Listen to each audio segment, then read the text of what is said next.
Welcome everyone to Saturday Evening Chats, episode 125.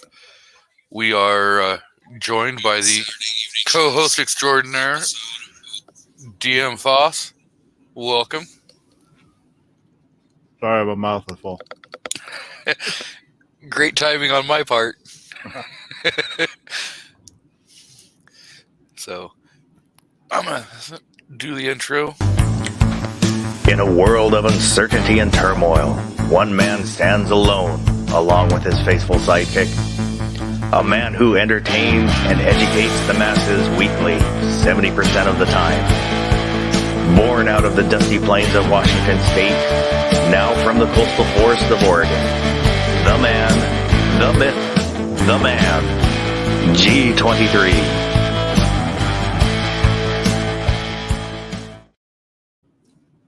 Yeah, I thought you'd play that right off the bat, so I finished eating my Doritos. Oh, you never know, so first in, we had Smeggy42, said he came over from G-Web Chats, so thank you. Woods, Two Live Moo, Santee TV, Mike White. So, welcome everyone. I'm going to attempt to do a Tuesday morning live stream because that will be December 13th, the next court date we have in Harney County, Oregon, dealing with Major 114 to hopefully get a permanent injunction until the case is settled in the courts. So I believe that starts at like 9 a.m. And lately I've been staying up till like 3 o'clock in the morning. So I'll have to try to go to bed earlier. So looks like Skidmark has joined us. Nicole Chafe, Gunmetal Guy USA, BV Luminous. So, welcome everyone. And I don't have a whole lot to talk about this evening. I know in Washington they're still waiting to find out about what the judge over there in Yakima County is going to rule on the 10-round magazines in Washington. So hopefully you guys get a great Christmas present also. I would like to see that judge rule that the 10 rounds are unconstitutional. So So would I. Have you been paying much attention to this Silent Majority Foundation? No. Yeah, I mean, they're a newer, well, I can't really say that they're newer, but I haven't really heard about them lately until, I don't know, the last 3 or 4 months. I don't know if you've heard about them before then or not. I have not even heard of them. All right. Yeah. I don't know. I may have looked them up because I just was going to look them up and it auto-filled it. So there's a chance I may have looked at them before and just don't remember. Yeah, they're seems like they're starting to do more and more. They're out of Washington State. They're out of like the eastern side of Washington State. Starting to do Got a snazzy website. Isn't it like SMFJB? It's silentmajorityfoundation.org. No, because I thought he was saying something about it was like SMFJB.org. Maybe he's looking up S&M BJs.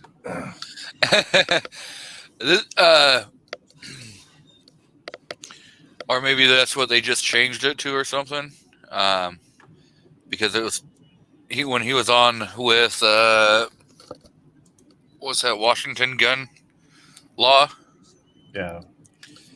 He was saying something about. I'd have to go back and look at that video.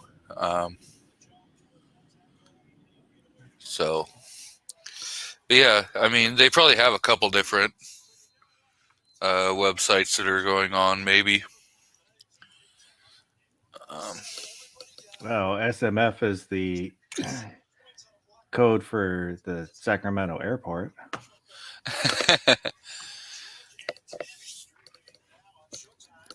I did not know that.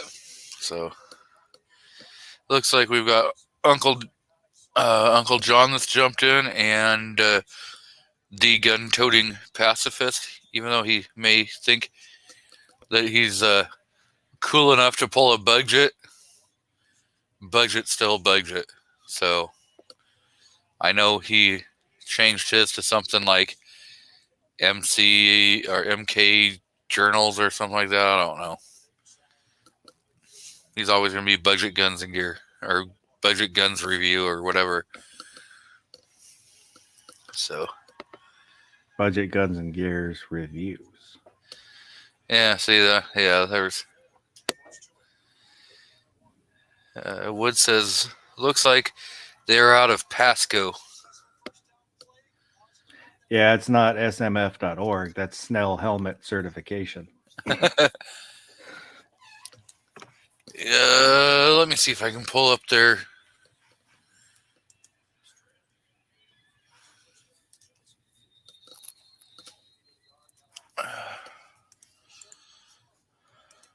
I'll put the link for them out in the chat.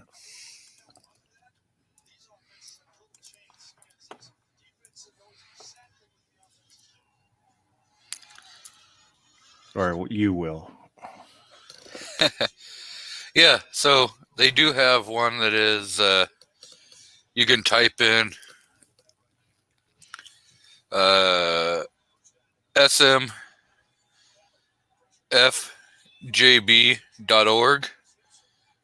and it will pull up silentmajorityfoundation.org. So you can do it either way. Yeah, and they do have one snazzy little website.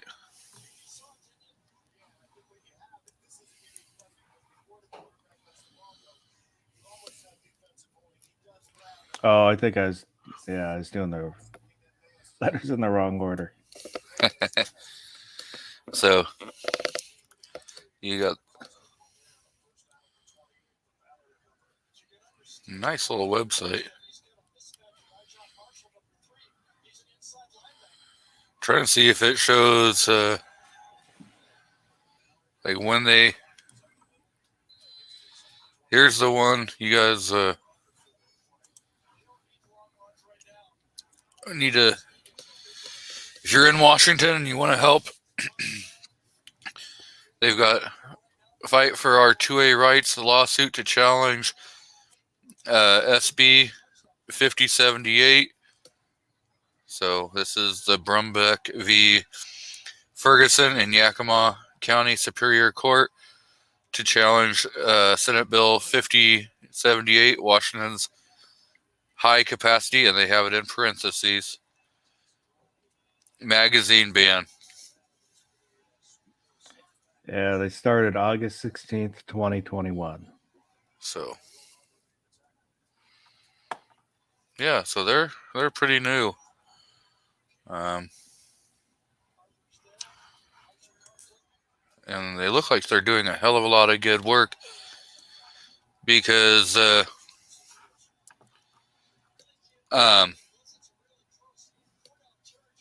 also involved in the fight in Oregon over Major 114. They were there on December 2nd testifying in federal court. So, yep.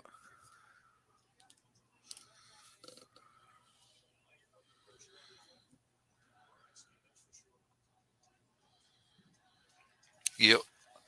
Oh, so New York Outcast is out in the crowd. And he does have a wrench. I thought I took his wrench a long time ago. Maybe I gave it back to him.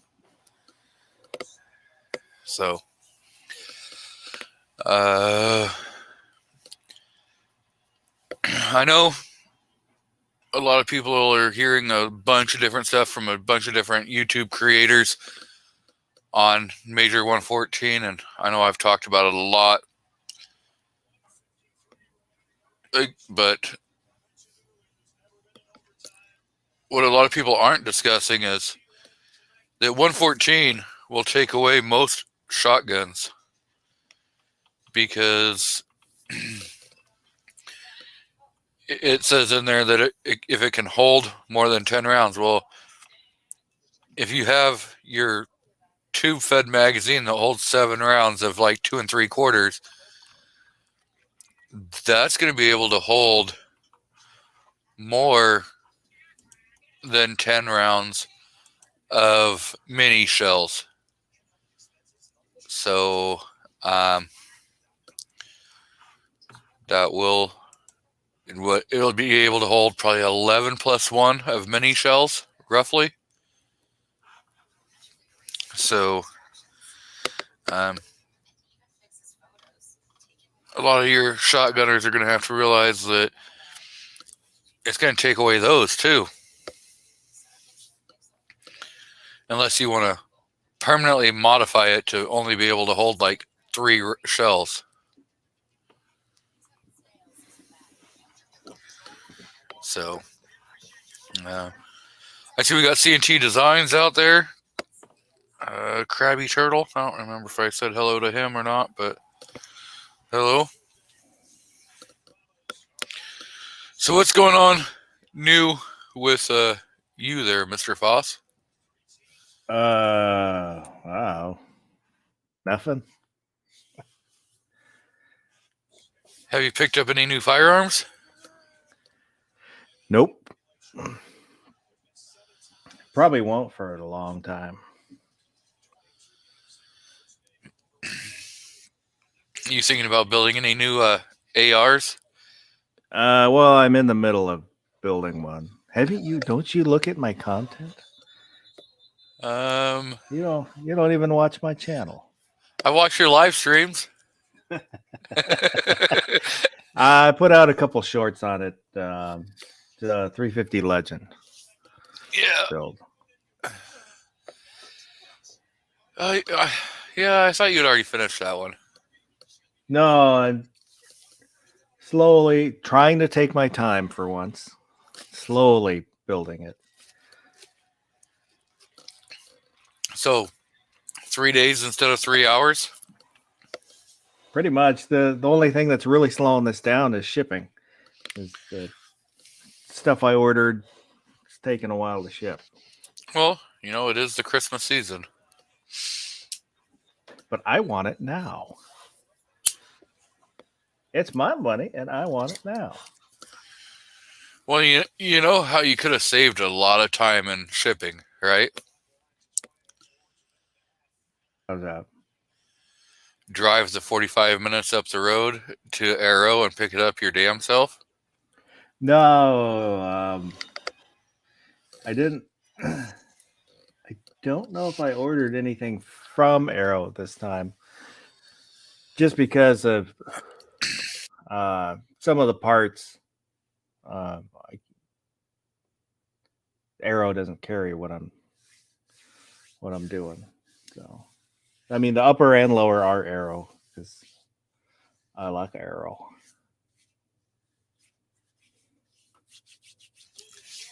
Well, Rob's out there making excuses, saying he had to run the lady to the store. I'm pretty sure she could have drove herself.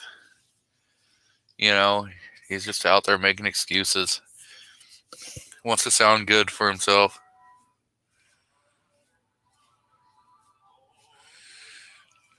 Wood says Arrow equals go Lakewood. Yeah. Yep, they told Tacoma to go screw themselves while we're out of here. And then you have what? Rainier Arms that you could have gone to also. Yeah, I still want to do a Rainier's Arms build, but I got a deal on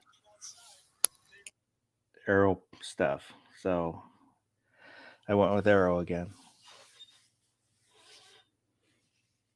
Well, of course Arrow's going to give you a deal when you've spent like 15 grand in the last 3 months. Okay, I'm joking on 15 grand. But a lot of companies will reward you when you start spending money with them, especially if you're a local. Yeah, if they weren't in Tacoma, I probably would go up there just to see the store. But I don't They're like not- going to Lakewood Neither- is Tacoma. I think they would tend to argue that.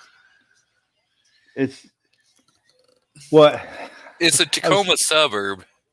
I was gonna say. It's the less cracky part, but Lakewood is where when the police cracked down on Hilltop and pushed all the gangs out, Lakewood is one of the places that they went. It's still, as far as I've got a friend that used to live out that way, and I never noticed anything when I go see him.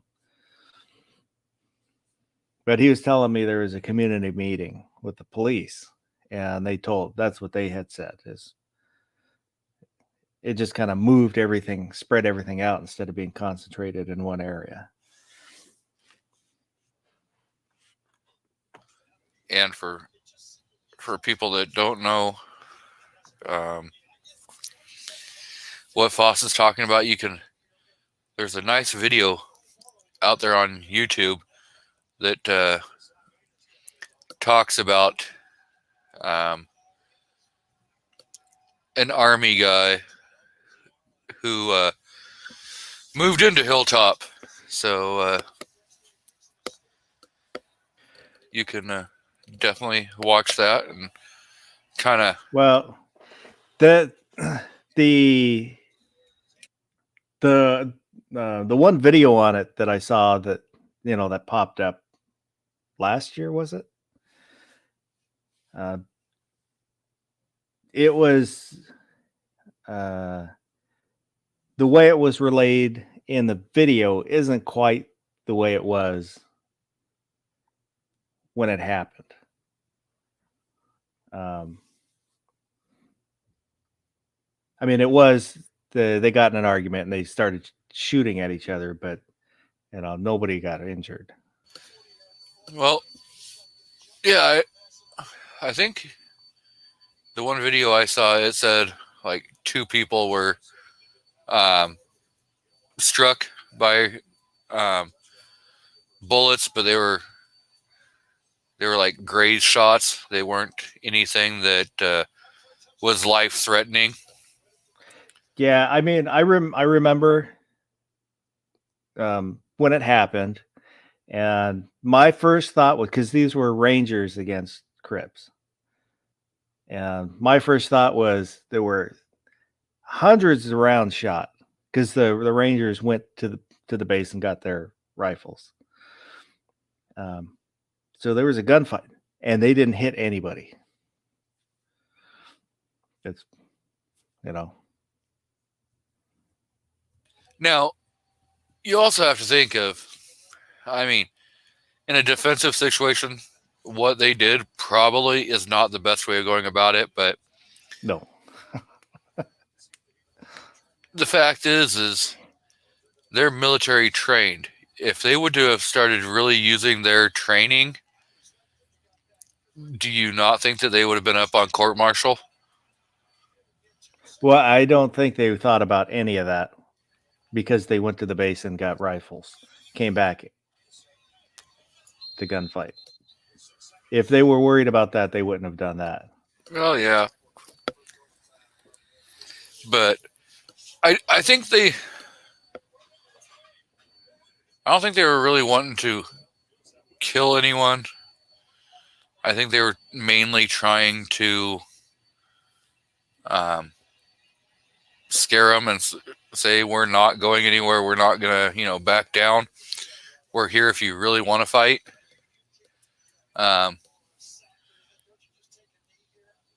And when neither side really was injured,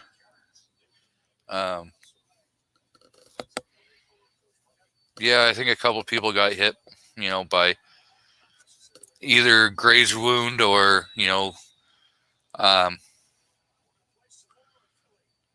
shrapnel. G Webs is right. It's I grew up in a Navy brat, so I think because I said base, I'm pretty sure I said base, and it should have been fort because they went back to McCord, or not. No, McCord's the Air Force Base. Yeah, they went to Fort Lewis. Yeah, to Fort Lewis. So Gun Websites is correct. When I saw him put that, I realized, yeah, I probably said base instead of fort. But also, wasn't that around the same time that they were combining Joint Base Lewis McCord? Like they were in the process of transferring? It was after, probably late 80s, early 90s.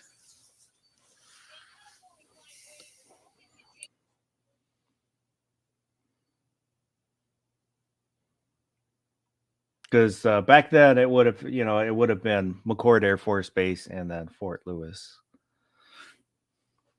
Yeah, that's true. Because it was, they combined sometime after I had moved to the east side of the state. Because I came back and then heard people calling it Joint Base. It's like, what? What? Yeah, because it was, they were both separate for the longest of times. I don't remember the exact year that they went joint. I was thinking late 80s, early 90s, but it may have been middle 90s when they swapped over. Something like that. Woods is like Joint Base was after that, so.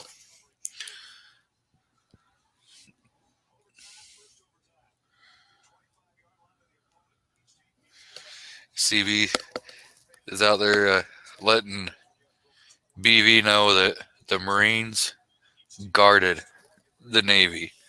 So.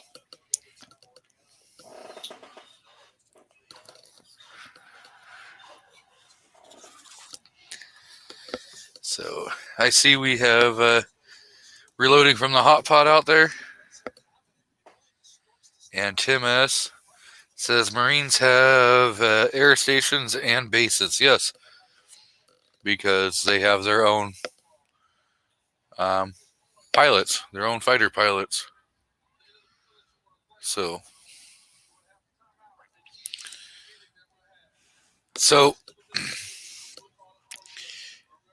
yes, technically the Marines fall under the Department of Navy, but they're still separate.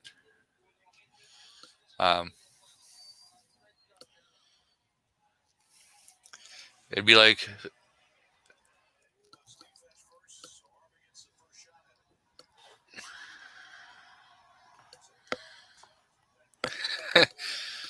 yeah, I guess we got some. I guess we got some Army guys out there, and I know we got a couple Marines out there. So Tim S. was, I think, in the Marines, and I know CB was in the Marines. So, are you guys paying attention to the Army-Navy game that's out there? Because right now it's a 10-10 tie going into OT. So,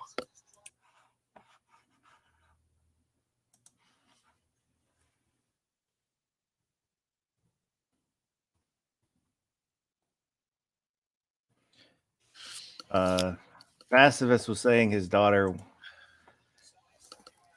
wants a color off. I'm down. She can pick the subject. Let me know. I'll draw something. ooh, do we bring you guys on a live stream here and have everybody vote who wins? Oh. I draw like a left-handed person with brain damage, so. The wife's over here yelling because the Army just scored a touchdown in OT. So,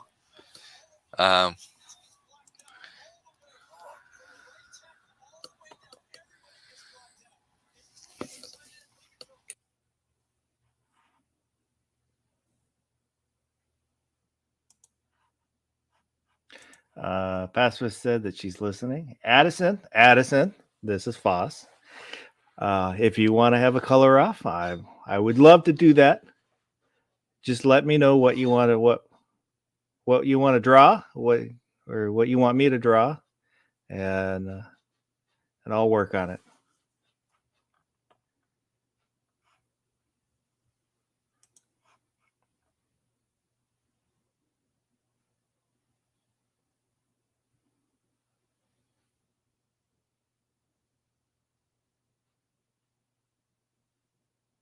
what's going on, Rob? Not much. How's it going?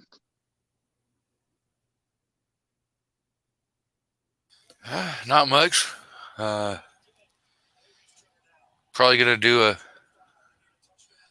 an early morning live stream. It'll be afternoon for you. Oh no! Well, it looks like Navy just tied it. So you guys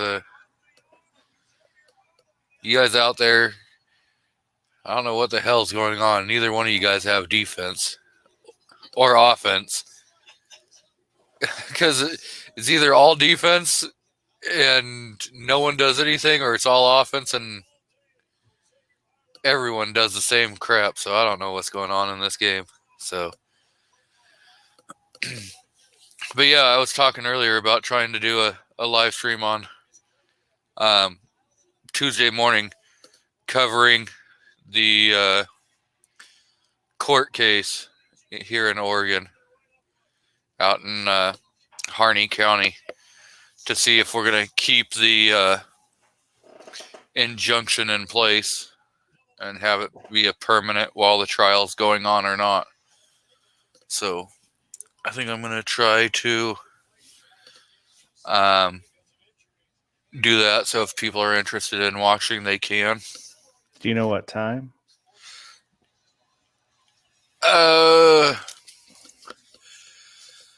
It's on the docket for 9 a.m. Pacific Standard Time, so noon Eastern Standard Time. And then David Walcott asks, pizza or calzone? I was going to say, is there really a big difference? I mean, I guess it's just based on how you want to hold it. I mean, you got slices of pizza, or you got a pizza or glorified pizza pocket. Well, the calzone has the sauce on the outside.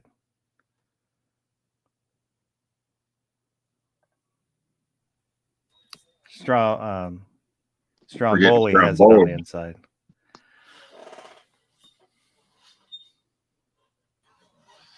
Okay, I've gotten stromboli with it on the outside. Like the sauce comes as an extra around here. So I don't know if that's a common thing or what. Well, that's like the calzones around here will have the sauce on the inside, but that's not a calzone. I would say I've had them where the sauce is on the inside, and then they give you a cup of sauce to like dip it in also. So I guess it really depends on what restaurant you're going to and how they want to do it. I mean, I guess. I threw stromboli up as an option tonight for dinner, but she didn't want to go for it. So, yeah, struggles. I like, if that was a choice, I would go, pizza or stromboli over the third option or second option there. The choice was pizza or calzone. Yeah, pizza. I'd go. If that was a choice, I'd probably take pizza. Yeah, I'd probably go with the pizza. Also, I guess I'm more of a traditionalist. I don't need your fancy 9mm crap. Keep it above the belt here.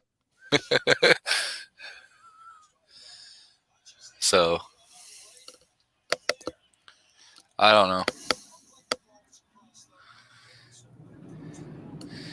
BV Luminous says calzone is just a lazy ass pizza anyway. I mean, if somebody's giving it to me, I'm probably not going to say, no, that's a calzone, so I'm not going to eat it, I thought calzones were just mainly like cheese. Like, or am I getting confused here? I think you're confused because, like, a calzone is like, I always think of them as just a glorified pizza pocket, I mean, they're a little bigger. They're kind of shaped like a taco, but they're sealed with all your pizza stuff inside. I mean, that's what I used to make them if I was going to make a pizza but was short on ingredients, and I'd just do a calzone instead. Yeah, because though locally you can get like a ham boy. You could have like an item thrown in with it, but it's mainly just a pocket of cheese. So seems like a hell of a lot of cheese. I like cheese. I like extra cheese, but just a giant pocket of cheese, I don't know. There's got to be a ratio there. It's like mozzarella sticks or something. At a certain point, if they were the size of hot dogs, it'd probably be like too much cheese per breading. I don't know if you get what I mean, but I don't know. Actually, hot dog size mozzarella sticks kind of sounds good, but yeah. So maybe I'm not helping my point. The only reason that mozzarella sticks are all that same standard size is because they're mozzarella sticks. The same ones you buy in the store, the cheese sticks. Okay. And then they just bread them and fry them. Well, they probably cut them in half so they're smaller, where you get like 2 per 1 stick or something. I'd assume, right? You're talking about like the string cheese stuff or whatever. Yep.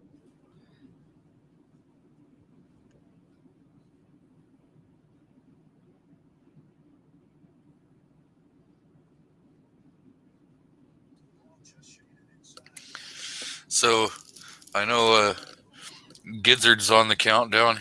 What, T-minus 4 days of work left, and then he's a retired man. So we've had Pat in a Bunker, G Webs, Gizzard Gary, who's all joined us here lately. So the ones you get from Costco, the mozzarella sticks, are much better than those TGI Friday ones. That's we don't. Well, yeah, even if we did have a Costco, I wouldn't pay to be a member. Damn shit. But yeah, we don't have a Costco. That's how Costco makes all their money, because is through the memberships, because their prices are so low on everything else. What I think last I looked, Costco actually on their food court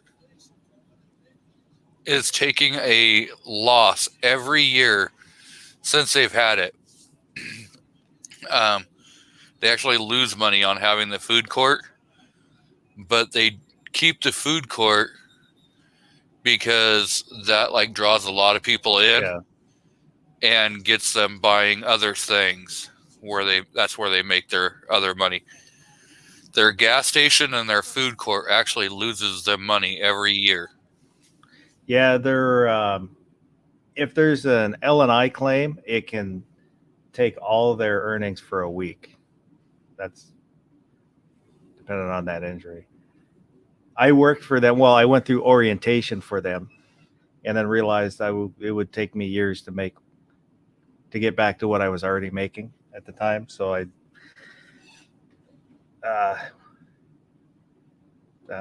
did not continue after orientation. Politely told them, I'm sorry, I can't take this. I got to stay where I'm at.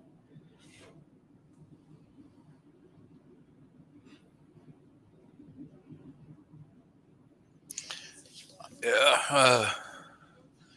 I know a lot of people talk about saying that Costco is anti-firearm or whatever. I don't know how many times I've open carried into Costco's and never had anyone say anything.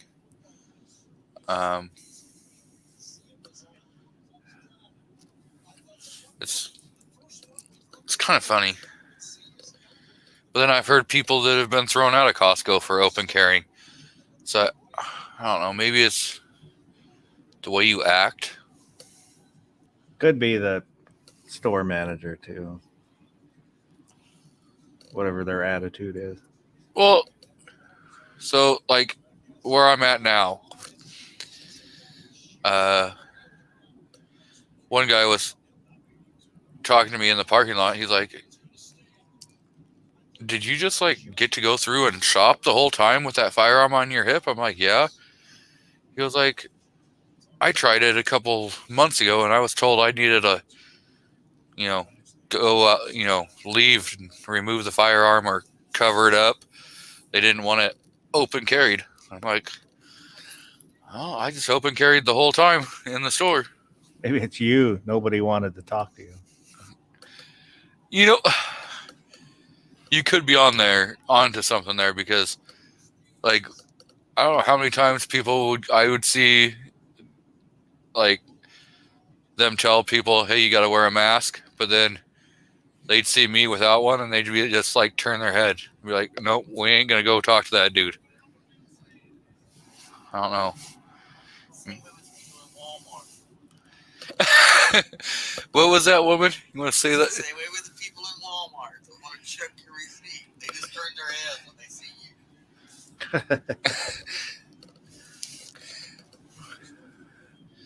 you. Okay, so maybe it is something about me. I don't know.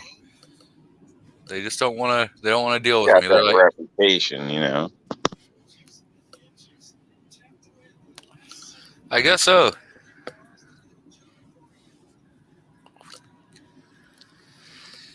Yeah, I mean, David, you might be correct, because I just, I don't even act like I have a firearm or anything. I know it's there. I know everything, but I just walk. I'm not like checking it. I don't put my hand anywhere near it, because it doesn't need to be there. So and even if I don't have my firearm on me, I walk the same way. I don't change just because I have a firearm on me, and maybe some people do. You are a big chunk of man there. So yeah. I am 5'11", 350 plus, and some people just look at that and go, he's just not the guy I want to deal with.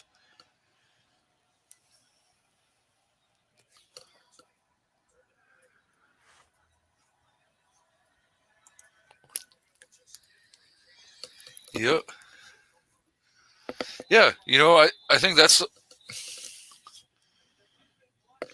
it could just be that simple as, if you're just going about doing, your everyday normal crap and you don't act like crazy, you're probably going to be treated a whole lot differently than if you do act crazy.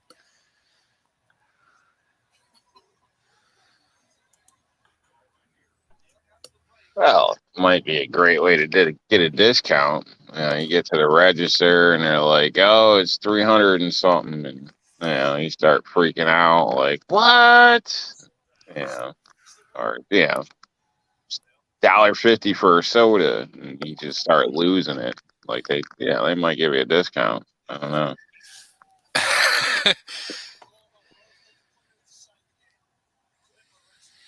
Gun-toting pacifist says, I never see anyone look at my hip when I open carry. I've seen people look at my hip, and I've had people, kind of smile, and I had one guy come up and talk to me. This was pre-elections about Major 114. He's like, how's it going to affect you? And how's it going to affect everyone? So we had a big discussion. I don't know, it was probably about a half hour long of what would happen if 114 passes. Right there in the middle of Walmart in the meat section. So Tim S is yelling, Army wins 20-17.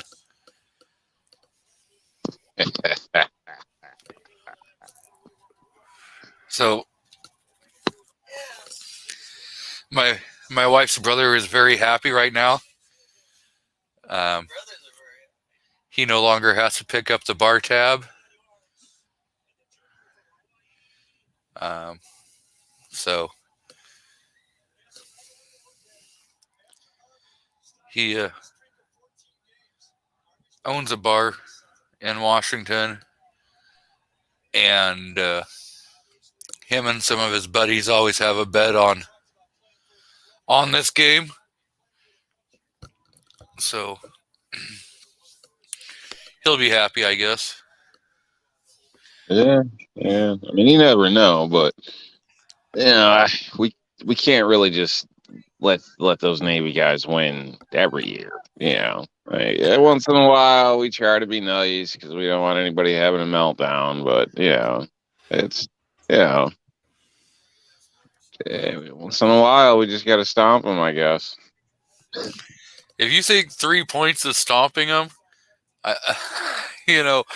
Well, you got to give them hope. I mean, a win's a win, right? There's no difference between winning by 1 and winning by 100. Right. You win either way. I don't know. Winning by 1 is, good, but if you win by 100, just think about how much happier you're going to be knowing that there was zero chance they had of, beating you. Winning by 1, you're stressed until that clock hits double zeros. Yeah.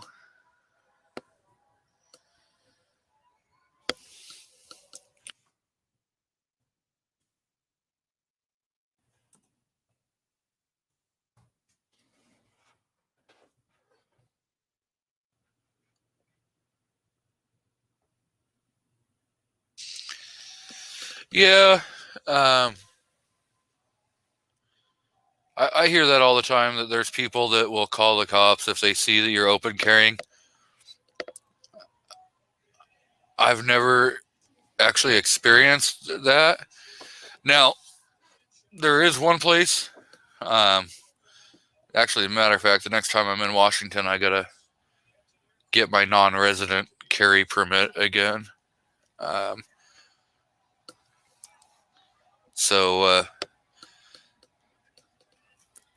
Because if you're in Tacoma and you're open carrying, you're probably going to have a unwelcome encounter.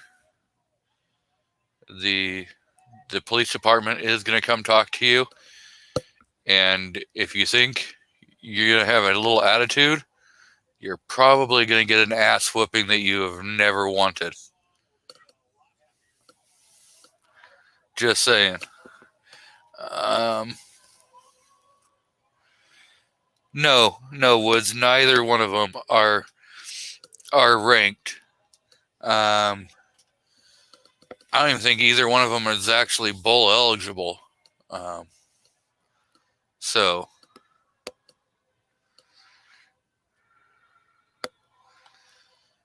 why would you go and do something like that, pacifist?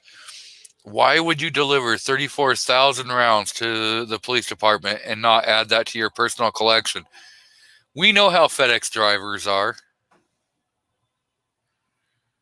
You know, we all know that they, hey, it got lost in transit.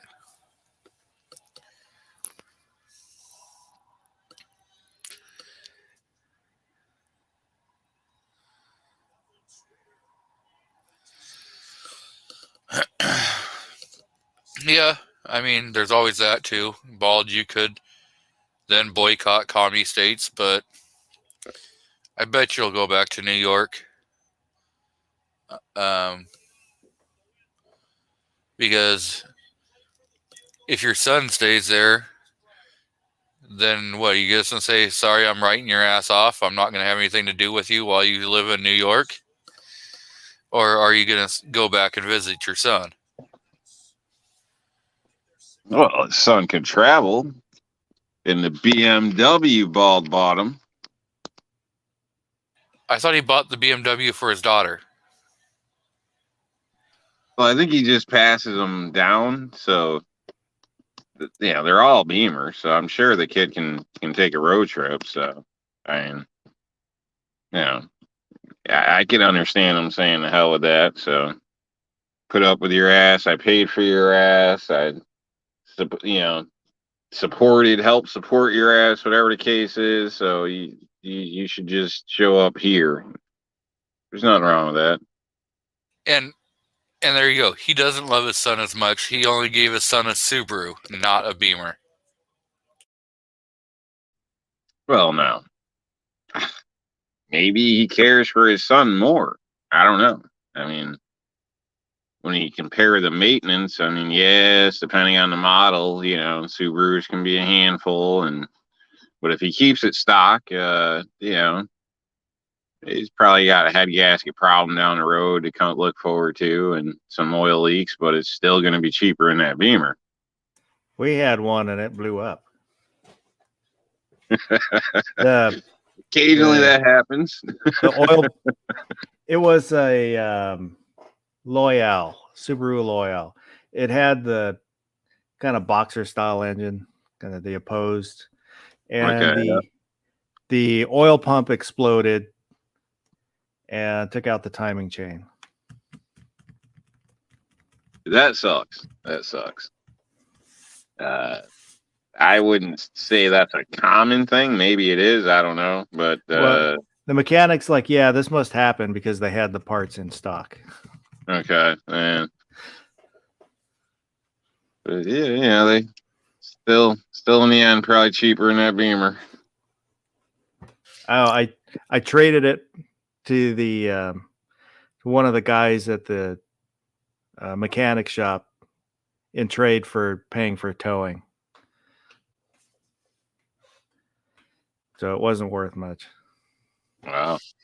So he says that his son dwarfs the 7 Class BMW. So, I mean, he's not even going with the 3 Class, you know, or even a 525. The 7 is kind of like a 4-door 3 Class.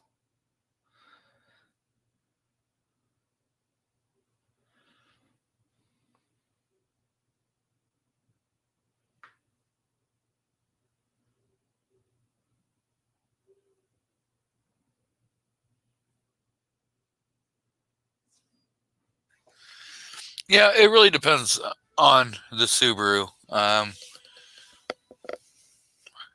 They're okay cars.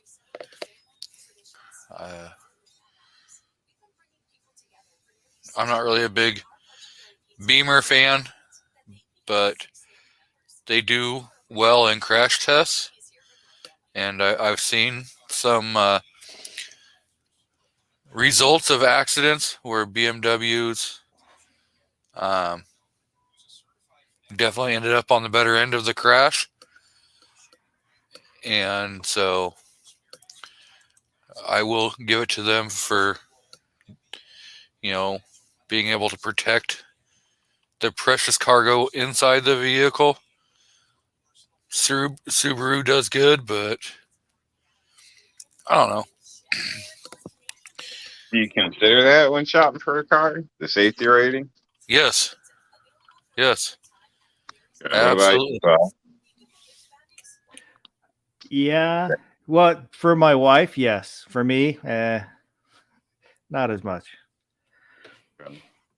Just curious. I don't even consider that personally. You know, I don't go out buy new cars either, but I never bought one intending to wreck it. You know what I mean? so it might sound funny, but you know, I don't know. Yeah, I don't know. That's just something I haven't really considered. I did find it shocking this is a long time ago. I found out the car I was driving had like a 3.5 rating for side impact, and that was at like, I guess at over 35 miles an hour, you're more likely to die than live in a side impact. So that was a little disturbing. You know, when you think of like your kid in the back seat or something like that. So definitely pick your angles if you're gonna hit something. But that was a long time ago. But honestly, I never really, you know, that's not something I'd be looking for as a safety rating, I guess, myself. So that's why I'm just asking, just curious. Didn't know if that's really a thing or what. I assume that would be like those parents that buy their kids a brand new car because they just got to buy them a car to go to school, I guess. You know, that would be their concern, you know, maybe is the safety or something. But See, it's not my driving that I ever worry about because I know I can drive. It's all the other morons. Yeah, it's but all that's the other morons on the driving. traffic that you cannot, you know, you can't Account for. control, and Yeah. you can't, you know, you could be doing everything right, and all of a sudden, you got one moron who slams on their brake in front of you. You hit your brakes, and the guy behind you slams you and shoves you, and now you're accordioned in between the two cars. There was a study done probably 10 years ago, or maybe a little more now, but 60% of drivers thought the majority of drivers were bad drivers and that they were good drivers. I think that's probably legitimate. Most people think they're great drivers, Yeah. but they're not. You know, so the math doesn't add up. Yeah. You know, there's times I know that I mean, I'm not going to say I'm always, you know, doing everything correct because, hell, I'll speed. I'll be the first one to admit it. I have no problem doing a $120. I also know that there's times when you need to slow your ass down due to road conditions, and it doesn't matter if you're driving a 4-wheel drive or all-wheel drive or front wheel drive or whatever you're driving, you cannot control that black ice. You're never going to be able to win that battle. I don't care what you have. You're not winning the battle of black ice. Have you been in a lot of accidents? Just out of curiosity. 2? 2. Okay, so that's not that many. Compared to some people. I got a friend who's, swears they make a career out of it. His wife is always wrecking something. I'm like, Jesus, I don't know. It's weird. He's a mechanic, and they always make out like a freaking, bandit somehow. So probably shouldn't have said that, but because I think it's a scam, and I know the guy. He doesn't say that, but I don't know what the hell's going on. But some people getting a lot of wrecks, so that's why I'm asking. So, what about you, Foss? You been in a lot of wrecks, or no? Couple, but not a lot. No. Yeah, I haven't either. I would say I hit people a couple times intentionally, but that's I don't call that an accident. That's what I was trying to do. But yeah, so I don't know. I guess I don't know, just trying to see if there was some type of maybe that's why you're more focused on the safety aspect or something like that, or whatever. I don't know. So for like I said, for my wife's car, yes. I look at safety ratings. For me, it's more, what do I fit in comfortably? So, the first accident I was in, I was driving a 300Z turbo Nissan, and there was a combined impact between 80 and 100 miles an hour with a Dodge Ram 1500 pickup. And it was ruled no fault accident because both of us hit black ice, and when we hit each other, we were on the double yellow line. So we almost went head on, but we ended up hitting where I hit right behind the driver door and kind of rolled down the truck. Dropped his drive line right out of the transmission. Both vehicles were totaled. And then Woods was like 120 in a Nissan Rogue. I've had the Rogue up to 115. I haven't tried pushing it to 120 or further, but I had the 300ZX Turbo a few times over 120 miles an hour. In South Carolina, I did 137 miles an hour down the freeway. So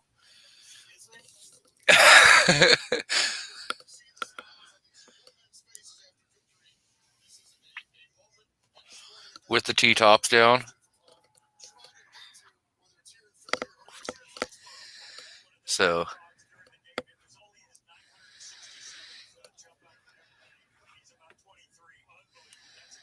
yes, I fit in a 300ZX Turbo.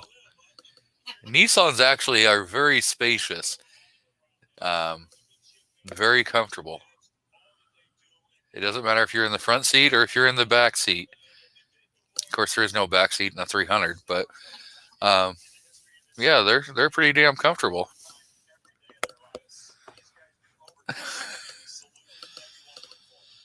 I think actually, if you look at one of my live streams,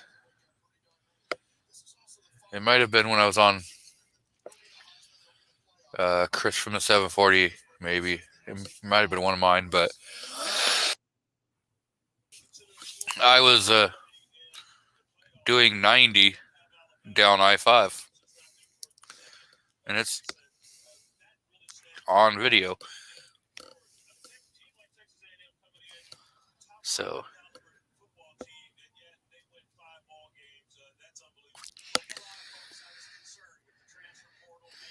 yeah, the Nissan Titan, those things, but that's their large truck.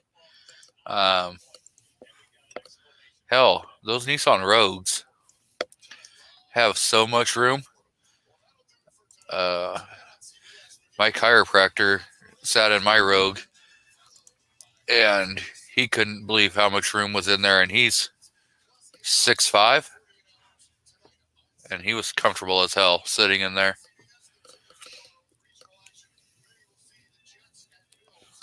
So, Yeah, this generation is definitely a lot better than the last generation.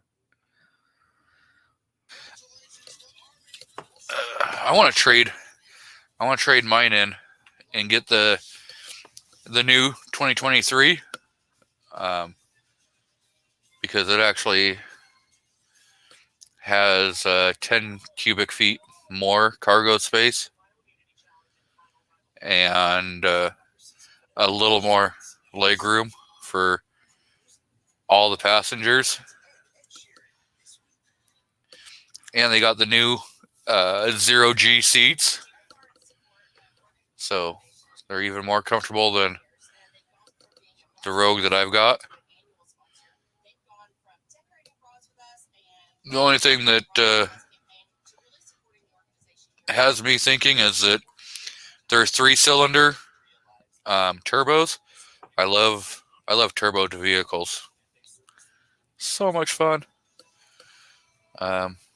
Where the Rogue I have right now is a 4-cylinder, but the new ones get,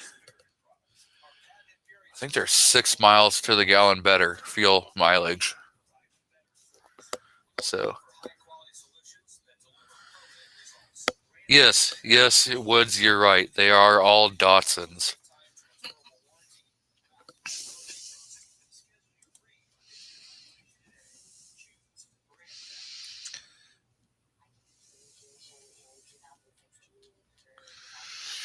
Yes, I keep trying to talk the wife into getting the Nissan Juke, which is the smaller SUV than what I've got, but they don't make those anymore. And the Nismo Jukes were so awesome, especially with the 6-speed manual transmission, twin turbocharged. Yeah, those things were hella fast. But that'd probably get me in a lot of trouble. So I think I should probably stay away from sporty. That's gonna get me wanting to race, because I still have racing blood in me. So Time and place, man. That's just it. It's time and place. You can't just run it every time some punk rolls up next to you and stuff. You can't, because that's when you end up with all the problems, and you don't want to do all that. It's time and place. You can have a fun car, but what somebody responsible would say is search your local area. Everybody's got tracks where you got track days, all types of stuff. People meet up. You can go have fun legally, not have to. You might total your car, so don't. But it's not that big of an issue. You can go have some fun or be smart.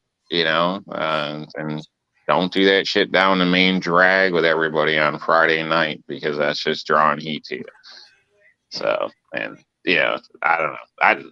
We shouldn't even talk about this live, but you know what I mean? Like, there's ways of doing things, but don't be a dumbass. You're not a kid, man. And time and place makes a big difference, even on penalty with things. Acting like a dumbass downtown with kids and everybody around, you're gonna have problems. But if you're on some back road somewhere, it could be less of a problem. Still gonna be a problem, but it could be less of a problem. So I don't know. You can have fun. You just got to be smart. Don't be a dumbass. the gun-toting pacifist is talking about maybe when all of his kids are in school, he can have a Ferrari, or Lamborghini. I guess if you want to spend, $500,000 on a car, go for it. I probably wouldn't do it. So, kind of takes us back to firearms.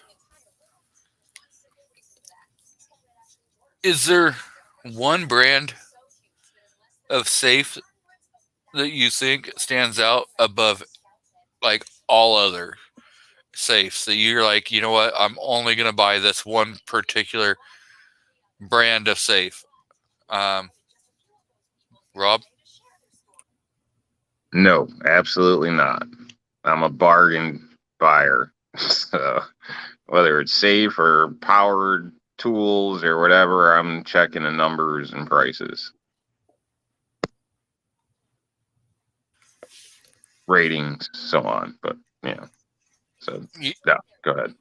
You don't think that one brand puts out a better quality product?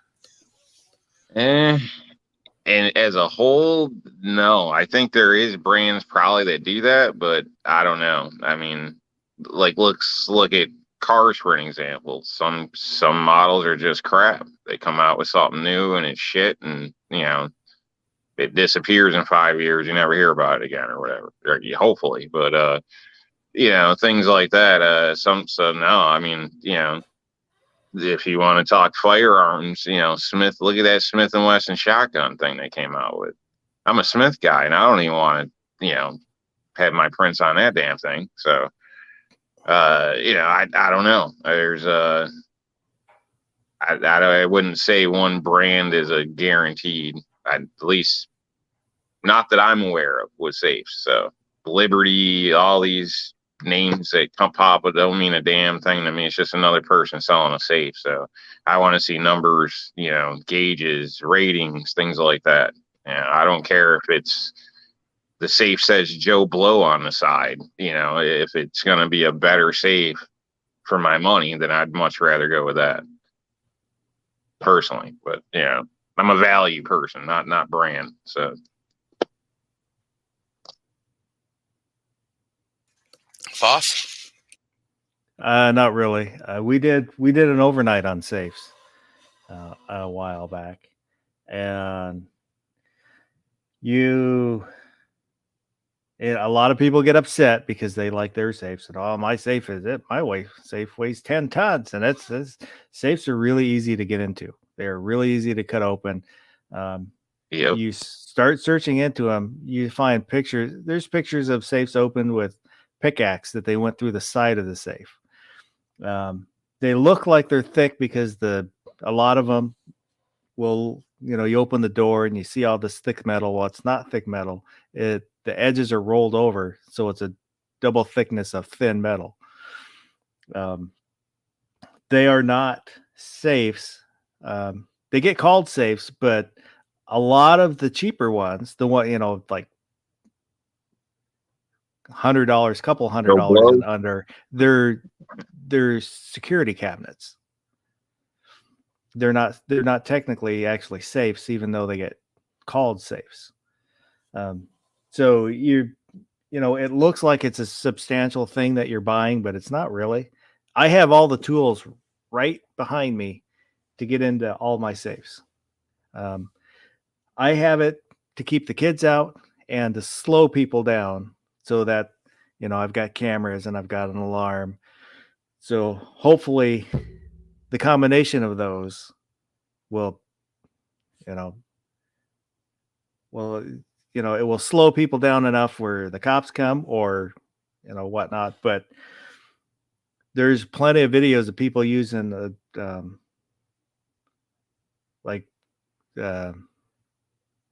skill saw with the right blade, and it'll cut through the top of a safe.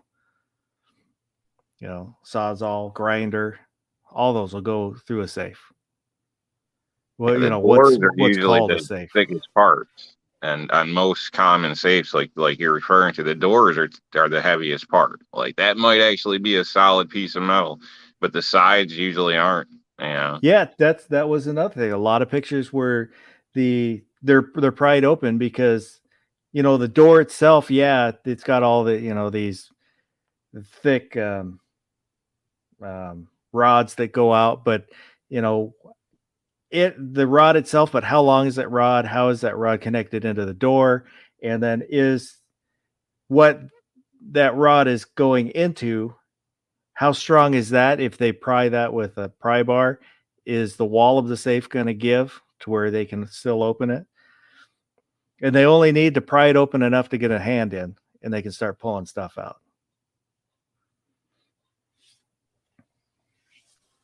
Yeah, I don't think safes are very secure. The average safe, I think it does do well for maybe, kids And or, somebody in the house with problems or whatever the case, or the average smash and grab in some case. But if you're actually, marked and somebody's taking the time and investing, putting effort into it, then I don't think a safe's going to help you at all. So Pat brings up another thing that fire safes, gun safes that are fire safes, they don't work. If the fire is on that safe, your shit is gone. If the fire is near your safe, maybe it's okay, but there's plenty of pictures that even not just gun safes, but other regular safes that are fire safes. If the fire gets on that metal, all your paperwork's gone, because the heat gets the heat, not smoke damage, or that the heat that transfers through that metal, will char your paperwork.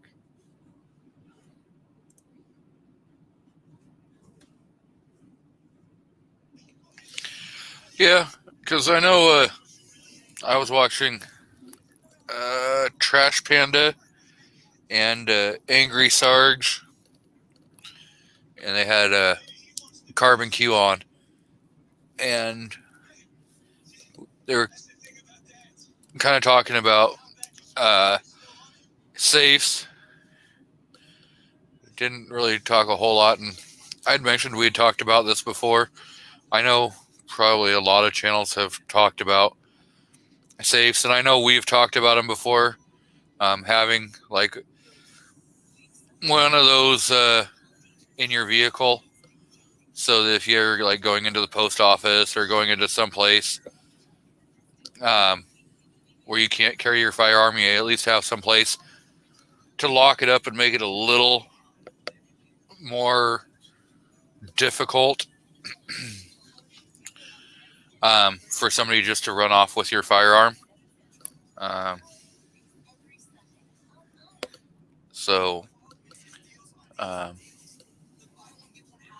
Like I know I have one of those Vault-Tec's that I keep in my car for when I go into the post office. And see, like I personally won't even park on postal property. And that's just because truly, if you actually read the law and you follow it, you can't have a firearm on their property, even in your vehicle. So I'll park across the street, or I'll park, on street parking that's not actually their property to avoid any kind of, the likelihood that they're even going to know if you have a firearm in your vehicle is slim to none. But there's still that one chance that somebody may have seen you take your firearm out and put it in the safe, and they say, hey, this guy has a firearm, blah, blah, I just don't want to deal with the hassle. The likelihood that you're going to get charged and convicted, I don't know.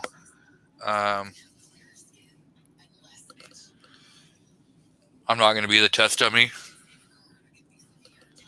Yeah, I do. I have one too that I keep in my car, but the best one is I put it in the glove box when my kid's in with me. And then leave him in the car. So, don't play with that.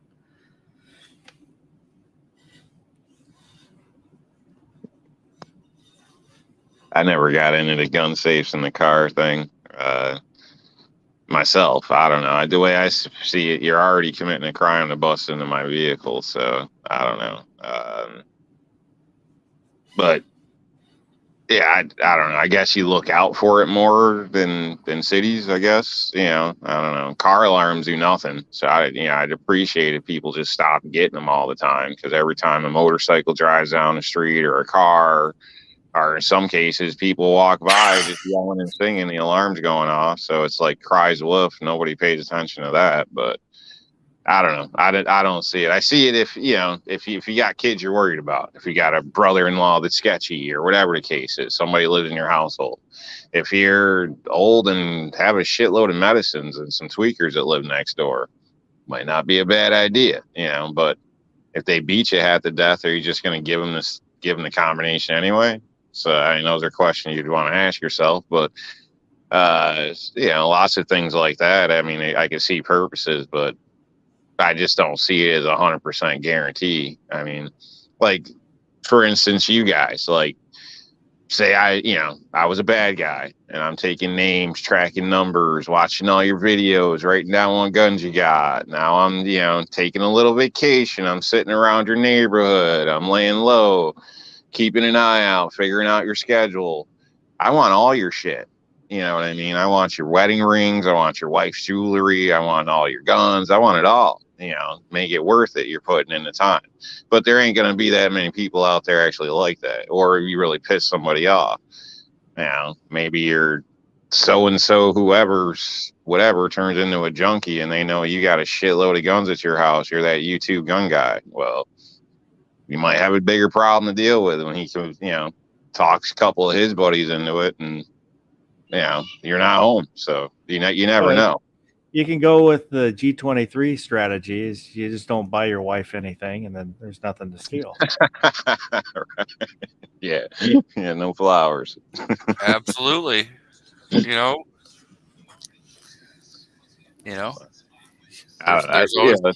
It's all different perspective for individuals, your lifestyle, your house, your neighborhood, what you care about. So I don't think there is any golden way of doing it, but not from the average situation. So, but yeah, it does seem like a lot of people swear by them, and I think maybe a lot of that's for insurance purposes too. I don't know. Although I haven't seen anything where they've stated guns had to be locked up when I looked into insurance for firearms. So, as far as like stored in an actual safe or whatever, obviously, secure, common sense, whatever. But it wasn't like, they weren't going to pay for it if my gun wasn't in my locked house, past 2-3 locked doors and locked in a safe. I haven't seen that. Maybe it is a thing. I don't know.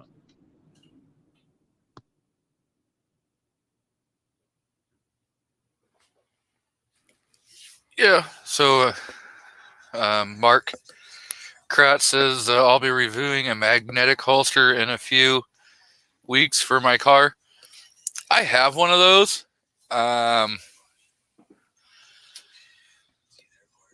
only thoughts is, have you ever taken a magnet and held it to the tip of a screwdriver? That's something I worry about. That's why I've never tried one. I don't want to magnetize my slide. That's probably my main concern. So I have one, and I thought about putting it in my vehicle because I was like, yeah, this would be cool, because then I can just take it out of my holster and I can, put it someplace, and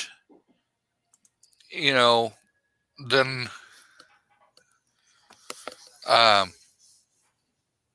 it'd be cool. I guess if I was going to review it, I'd probably use a Sky pistol. One that I wouldn't give a shit if something happened to it. Or a Because- high point and see how strong that magnet really is. Yeah. Something like that where you're not, if you ruin the firearm, it's not going to cost you a hell of a lot of money to go and replace it. I sure the hell wouldn't try it with an Alien, where you just spent $5,000 on a pistol and now you've got something wrong with your firearm and hoping and praying you can get it fixed.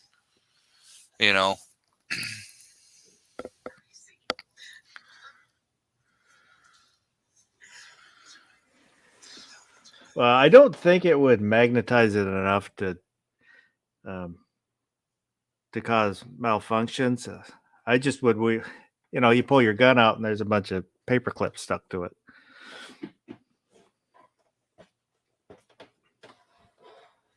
Or, you have it in your holster, you pull it out and your keys come with it. Your car starts.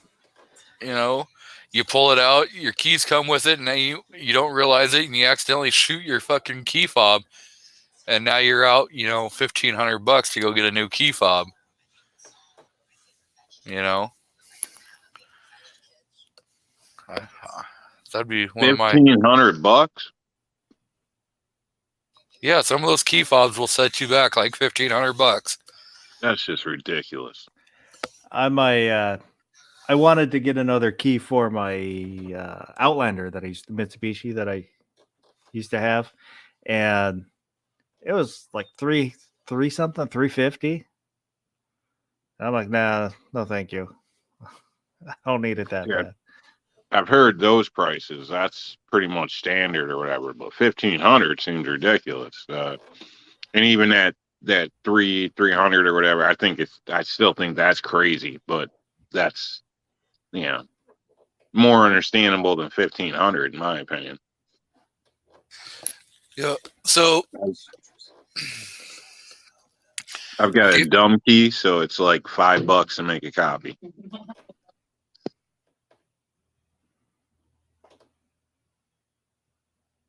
Yes, but if you're out at the range, and you shoot that dumb key, how long is it going to take before you get another person to bring you another dumb key so that you can go get another key made? Well, the key owner or holder isn't really dumb. I know people might think that, but the owner never loses their keys or wallet. So they might misplace them for like 3 minutes in the morning when you're rushing to get out the door, but never loses them. But worst come to worst, depending on the vehicle, well, I won't even get into that, but just hasn't been an issue.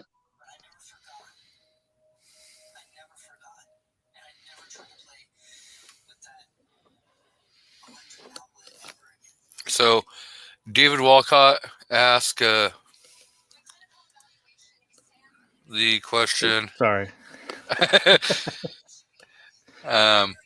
Smallest caliber you and the other cast would choose for self-defense. So I'm going to let you guys start it off.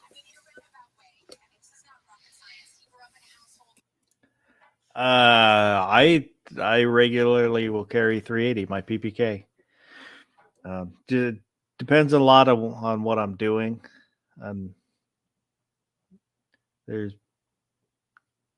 With the PPK, there's places I go where I have to take it off, so it's easier with the PPK. Or it's just a smaller. And if I'm just out shopping, then I'll carry something. I've been carrying my CZ Compact lately. It's 9mm, but don't tell anybody.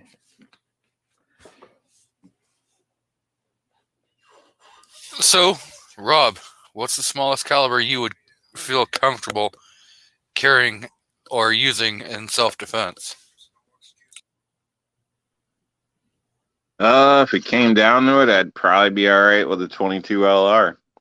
I know everybody's gonna call me crazy, No, it's not ideal. No, it wouldn't be perfect, but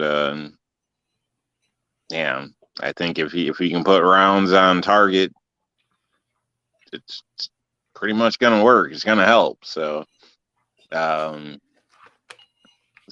I mean, I don't know. I'd say 22. Call me crazy. Right. You know, I actually agree with you, Rob. I was thinking 22 LR or 22 mag. Or people that don't realize that WMR stands for Winchester Magnum rifle, so that's why a lot of people call it 22 mag. So I'd probably go with either 22 mag or 22 long rifle.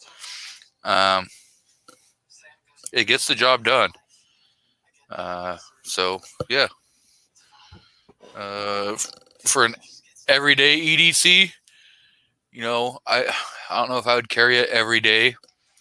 Probably the smallest everyday EDC that I would go with would be a 25 auto, 32 ACP, something like that.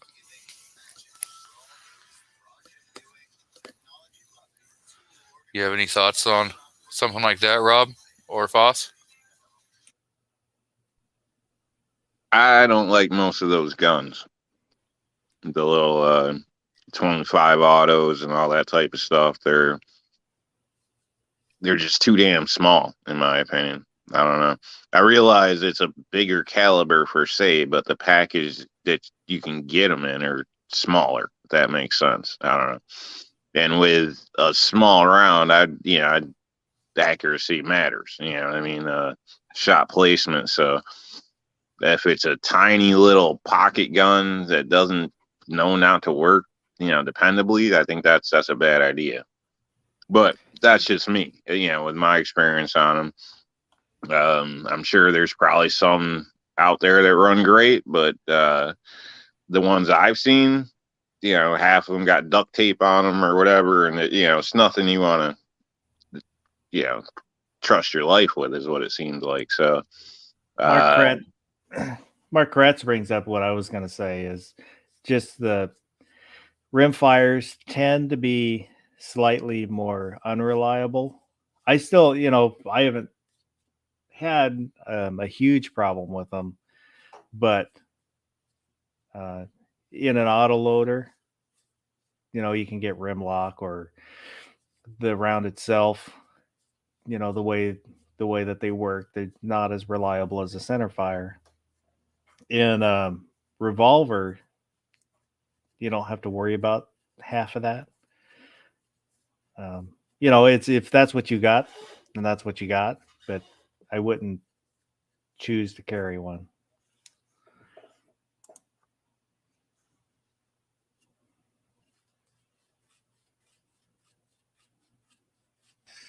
Yeah, I think you really have to go with what you feel the most comfortable carrying.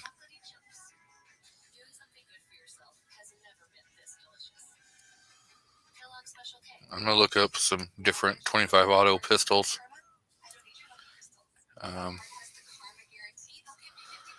See if there's any that are like a halfway decent size. And most of your little 25 autos are truly meant for your pocket carry, Saturday night specials. And stuff like that, so that you had something you could carry and kind of protect yourself with. I think that's really what they were truly there for. Like a get off me gun. Yeah. Something like that. Yeah. Yeah. Kind of like I don't know. I just, like I said, most of those that I know of, most of those platforms and everything are just really small. So when it comes to like accuracy, if you're talking like defending your life or this or that or your families or whatever, I'd like to feel competent with the firearm or the size. They might not be on you if you get what I mean. So that's where like 22s, you got a lot of variation. I mean, shit, even a buck mark would probably work, or something along those lines. But not saying that would be a way to go, but I'm just I think accuracy would improve with a standard 22 LR platform versus a little 25 platform, which is bigger, but I refer to it as little because all the guns are like 4 inches long. You know what I mean? I just found one. It's actually one I probably would get. This Mauser 1910.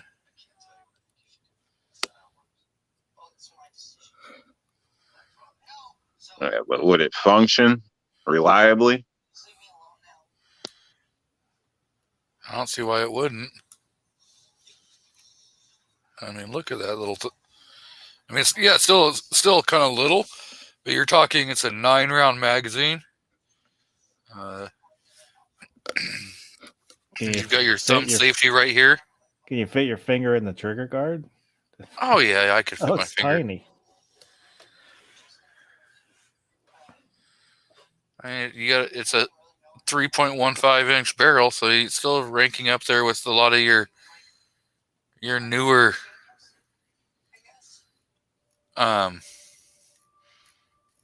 micro compacts and stuff. So I don't see why something like that wouldn't work.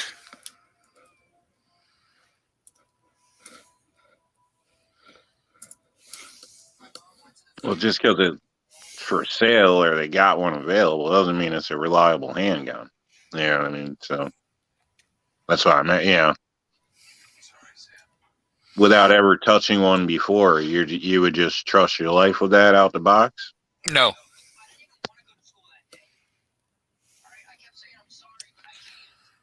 I mean, of course, I'm not going to trust any pistol just directly right out. I'm still going to take and, test everyone, fire a few and stuff.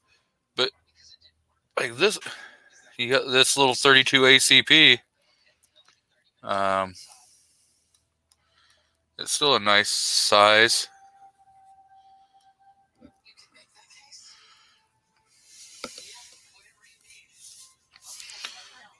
It's a CZ.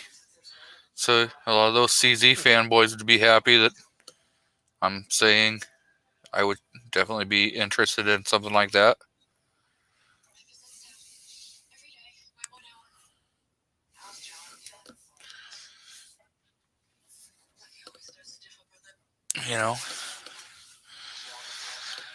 But I think if you're talking about like overall,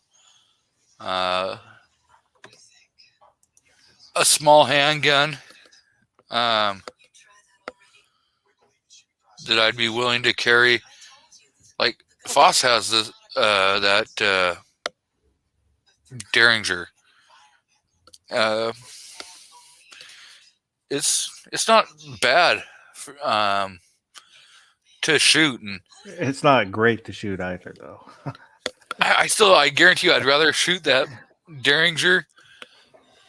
I'd rather shoot a box of 357 out of that Derringer than I would out of your Airweight. And X Adam 1 was asking what mouse guns do I own. That's closest. I don't know if that counts as a mouse gun. That would be the closest thing, is the Derringer. I don't own any mouse guns.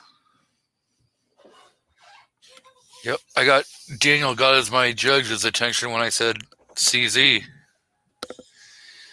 So, yeah.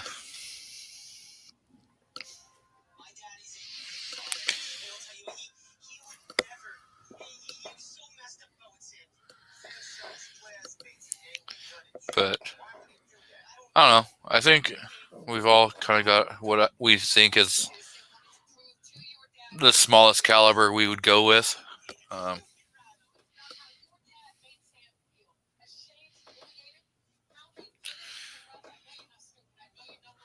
Daniel says Sig 238 and 9mm is a great gun. It could be. It could very well be. So David Walcott brings up that company in Illinois that I will not do business with. And that's a personal preference.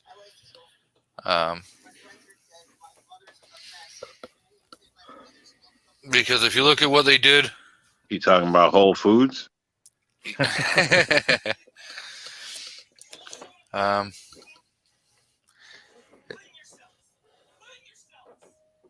So if you look at what Springfield did back not that long ago,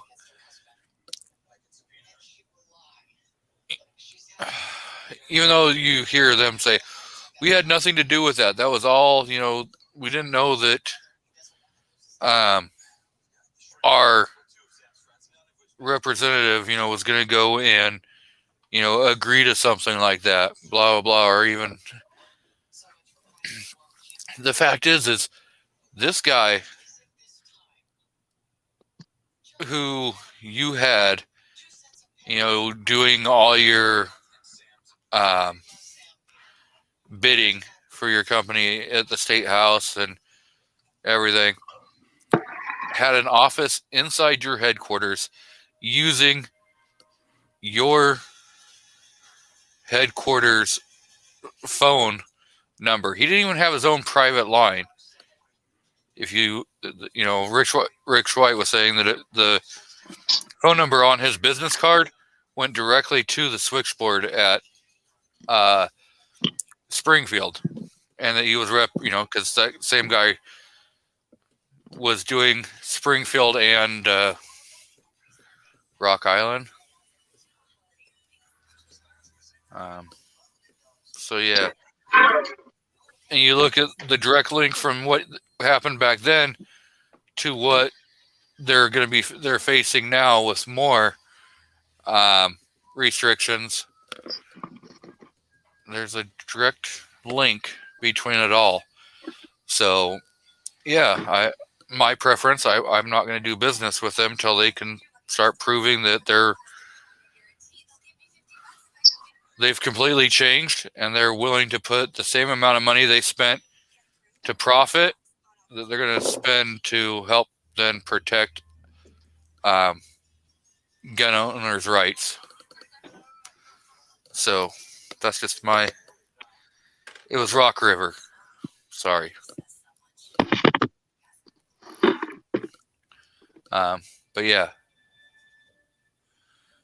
until they want to start spending money to promoting and undoing some of the crap that they've done, I'm not going to spend my money for them. But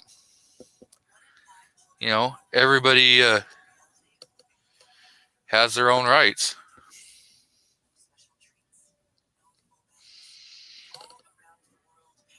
Anyone else have a thought on that?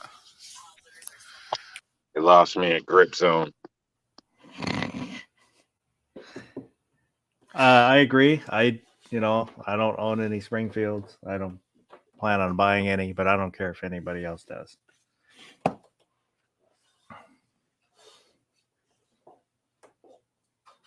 Yep. Absolutely. If somebody else wants to buy them, I'm going to tell, if they ask me my opinion, I'm going to tell them what my opinion is and why my opinion is that way. And I know there's going to be people that are going to defend them and say, well, even if you're buying them brand new, you're buying it from the gun shop. Well, the only reason why the gun shop has them in stock is because they believe that somebody's going to buy them. And so if no one's buying them, they're not going to order from that company again.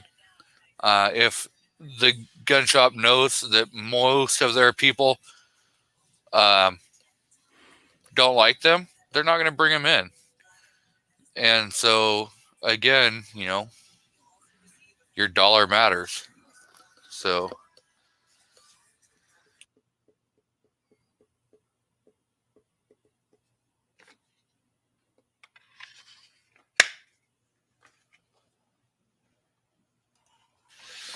and so I do understand what you're saying there, Bald. But there's a difference between turning a profit and trying to put other companies out of business and using the legislation to benefit yourself and not to benefit, all companies that are running in that same thing. If you want to play dirty, you can go ahead. You can play dirty. But when you get called out, don't be a little bitch and say, well, we don't know what the people we hired to represent us in, the state house and state senate. We don't know what they're doing. You know exactly what they're doing. They're trying to get you the best deal possible and get you, favors. So that's the reason I will not support them. So Mr. LW Road is out there on his B channel, so welcome. Yeah, Colt refuse. So he brings up Colt refused to sell ARs to civilians. If you're not making money on a specific firearm, then why are you going to keep offering it? If people are like, well, I'm not going to buy the Colt AR because I can buy an M&P, for a third of the price, and then, make it look like a Colt, and I'm still saving myself half the money, why are they going to go spend that money on the Colt? So, and I do believe that was only a temporary, that Colt took it off the market.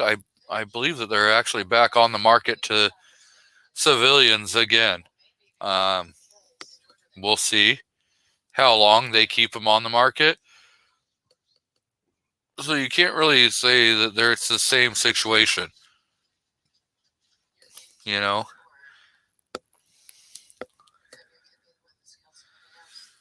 So, yeah.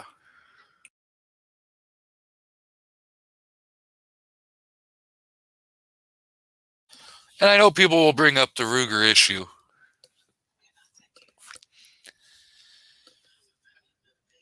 But what Bill Ruger did, again, I'm not going to support what he did. But after the backlash, he then sold the company. And so how are you going to then put what a former owner did on the new company? And all the new Ruger under new ownership and new management has gone a whole different way. And they're not doing the same thing that they were doing under Bill. So, I'm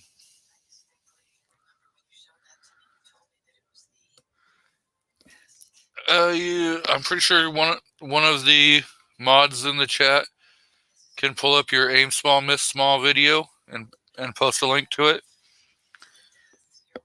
Mark. So.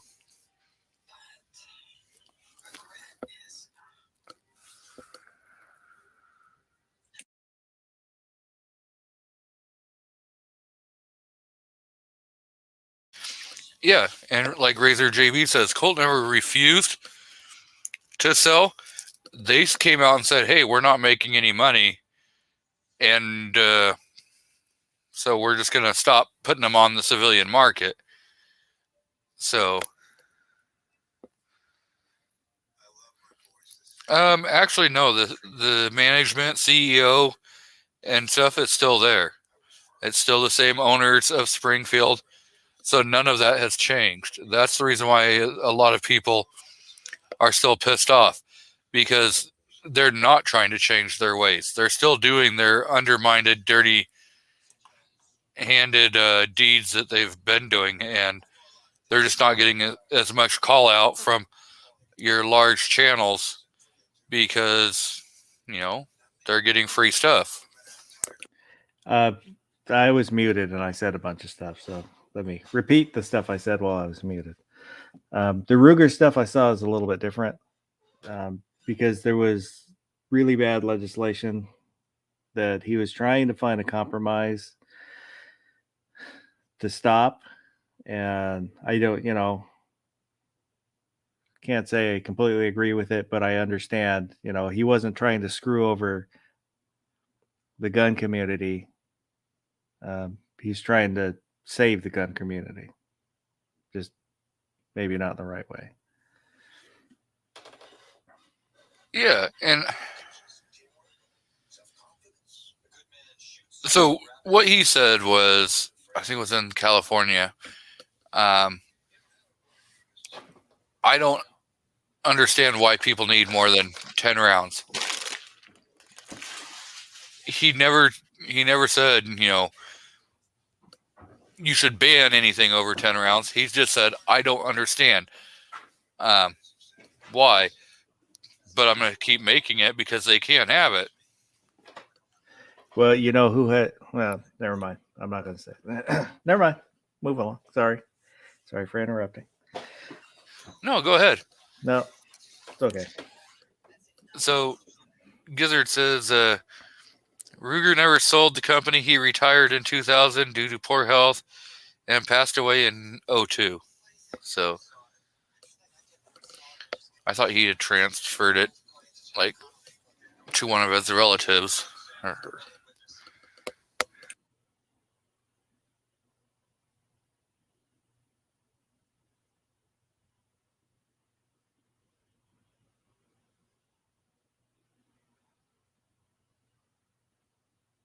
Oh, no, Biden has blatantly said he wants to do away with all semi-automatics. He doesn't think any responsible person should own a semi-automatic, and he doesn't understand why they're still being sold. So, you can't put Ruger in the same ballpark as Biden.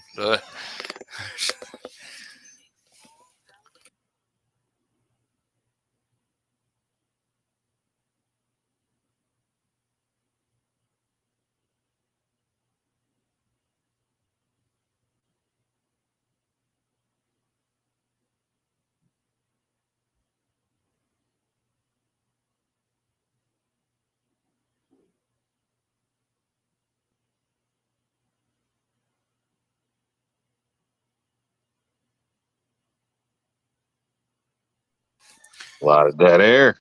My goodness. I was reading Razor JB's comment, and it's pretty much the same that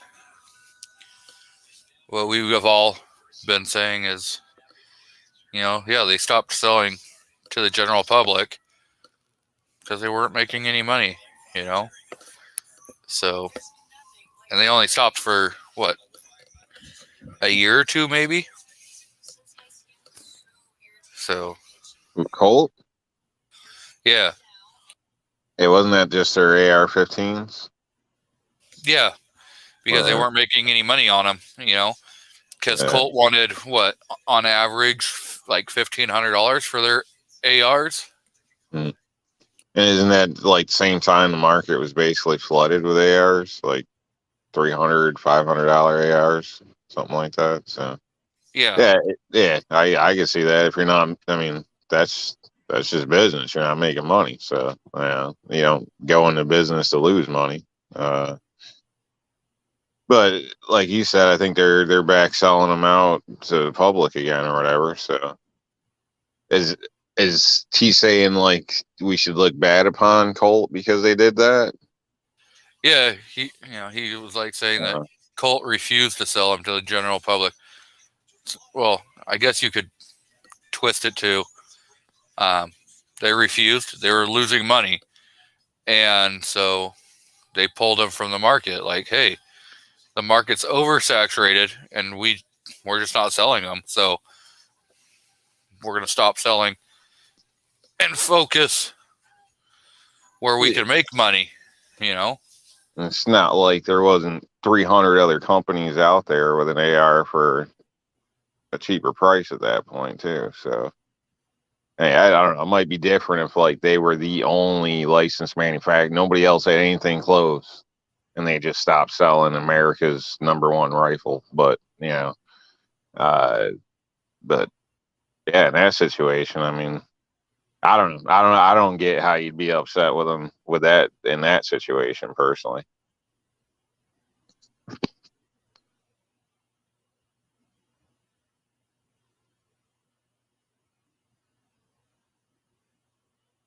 yeah, and Colt is now owned by CZ because they were not making money. So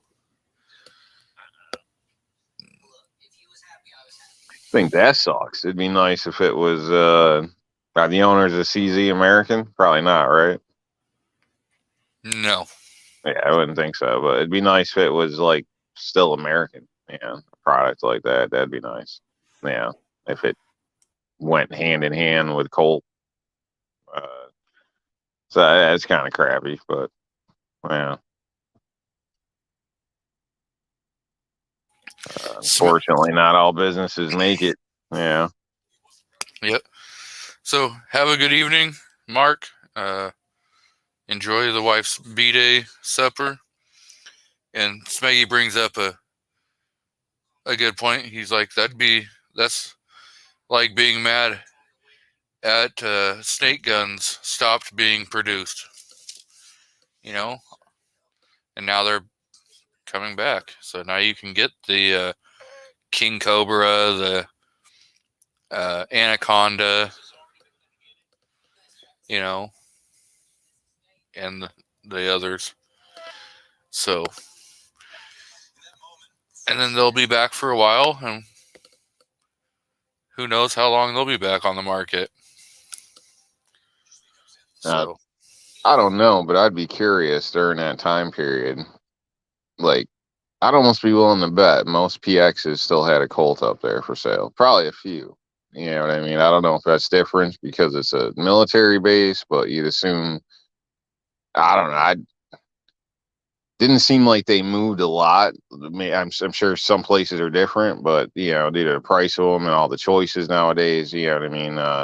Didn't seem like they moved a lot. I wouldn't be surprised if they didn't that whole year still sell ARs on base.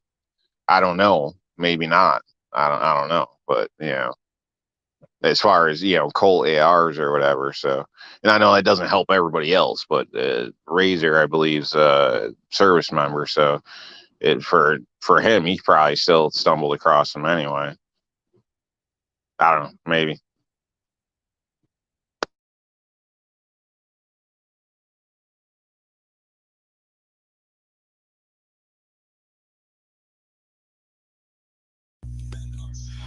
yeah, and Razor says don't even forge their own lowers and haven't for over 5 or 6 years.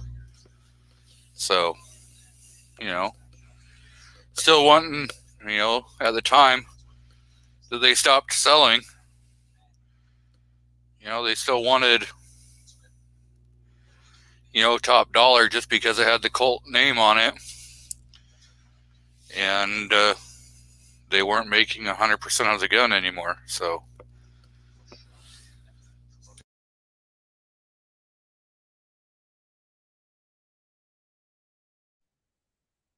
I'd argue on Colt pricing. I've used an AR. I won't say I've owned one. Well, an M16, you can put it whatever.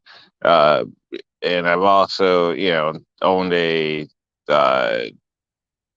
1911 made by Colt. So basically, I've used Colt firearms, and I don't they work like my Smith and Wesson work. so, so it's like it seems like their price is just up there. Like the reason I bring up the PX is because I made like 3-4 trips standing at the counter trying to make the decision that I want to spend that money. And honestly, I didn't, just because it was priced more. You know what I mean? It was high, and I don't know. I'm a cheap bastard, so like even like now I got a Stag instead of a Colt as an AR. So it's not like the cheapest thing out there or whatever, but it was still more affordable, lifetime warranty, barrel lifetime. If I shoot it out, they give me a new barrel. I can pass it to my kids, no problem. Warranty covered. You know what I mean? I don't know. It was like, almost the same quality. Some maybe debate would be maybe better. I don't know. And it was a lot less money. Well, not a lot less, but it was less money. So I just don't, I don't know. I don't know if the value is really there. It's kind of the name in some sense. Not that there's anything wrong with the product. I like the products. That's why I buy the products. But I think you're spending more for the products. You know what I mean? And if they're now outsourcing stuff and still want the same amount of money, that's kind of, I don't know, because now you're not even buying it, as a fact where you're paying for it because of this, that nostalgia or whatever, Colt, because they're just subbing in parts off to other people anyway. So, I mean, I don't know, maybe, and people are cheap. The majority of people are cheap.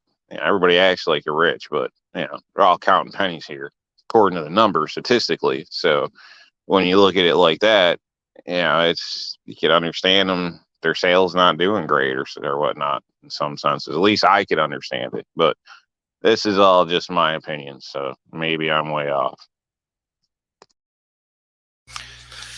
Nope. So David Walcott says, anyone tried the SIG X10?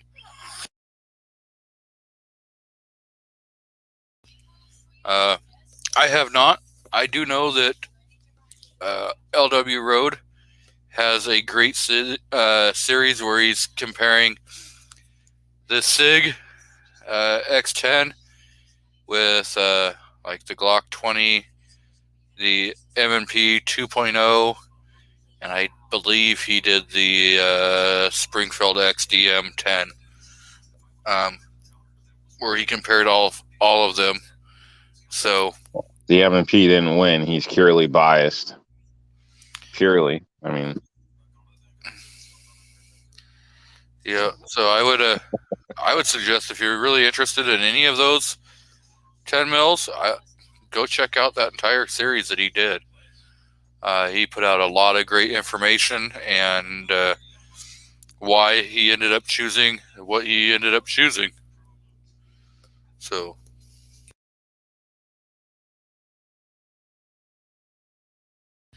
Balt says, the only thing I'm going to agree with New York Outcast is that he's a cheap bastard.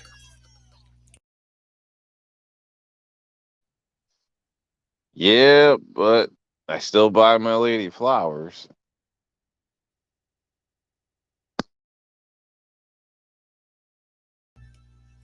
I bought the woman a flower not that long ago. Man, you gave her some greasy shop free flower. No, you're wrong.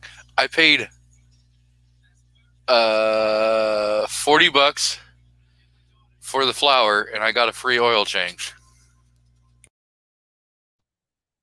Uh-huh.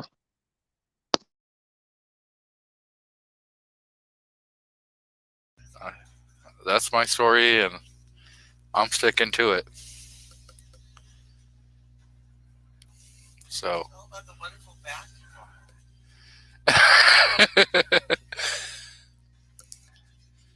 vacuum. now she's more upset that I told her I bought her a vacuum cleaner for Christmas.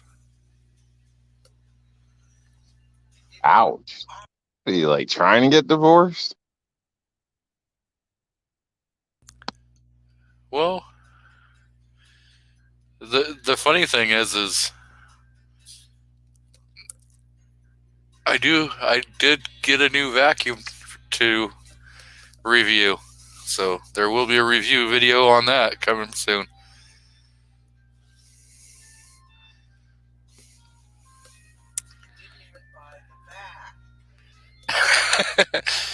The wife's over there yelling, "So you didn't even buy the vacuum?"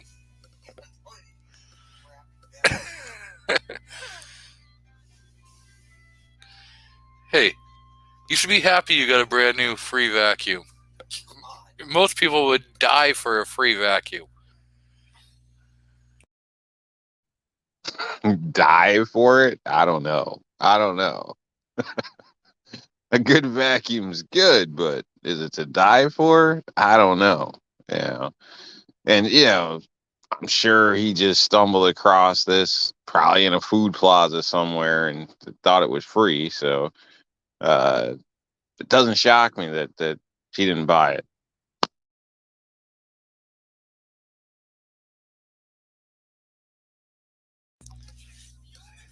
No. I had a company reach out to me and ask me if I would review their vacuum. So the wife asked me one day when it showed up, she's like, "What is this?" I said, "It's your Christmas present." Being a smartass. And so then I opened up the box and the vacuum was there. I was like, "Look, it's a vacuum cleaner." So she told me I had to tell you about that there, Rob, to make you laugh even harder. Your Christmas gift. So basically, whenever you send G23 something, he's gonna re-gift it and send it to his lady anyway, or give it to her. So that's what you're saying. You're a re-gifter, or got it for free. Someone pretend I bought it for you, guy. No, I gave her that wooden flower that you sent, and she knew exactly that it came from you. I didn't re-gift it. I could have been like, "Hey, guess what?" But I didn't. Matter of fact, I opened that live on DM Foss's live stream, and she was there. So there you go. Yeah, it was priceless. That was YouTube gold right there. It was. Foss got to benefit from that funny card with the middle finger popping up. I love that card. That was probably the best thing out of it. Well, I'm glad you enjoyed it. I thought it was funny as hell. So,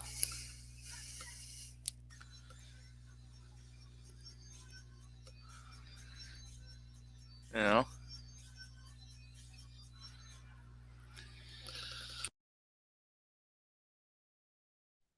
I didn't want you to feel left out, so.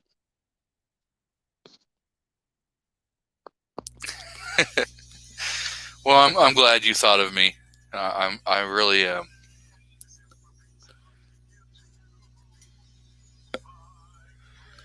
So, I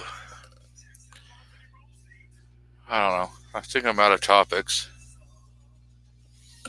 Well, you gotta switch your carry. I know they changed things or whatever again. I mean, it sounds like you're going through same shit we're dealing with in New York, or every other week. It's on, it's off, it's on, it's off, as far as the gun stuff. So you had to switch up your carry, or plan to, if this does take effect.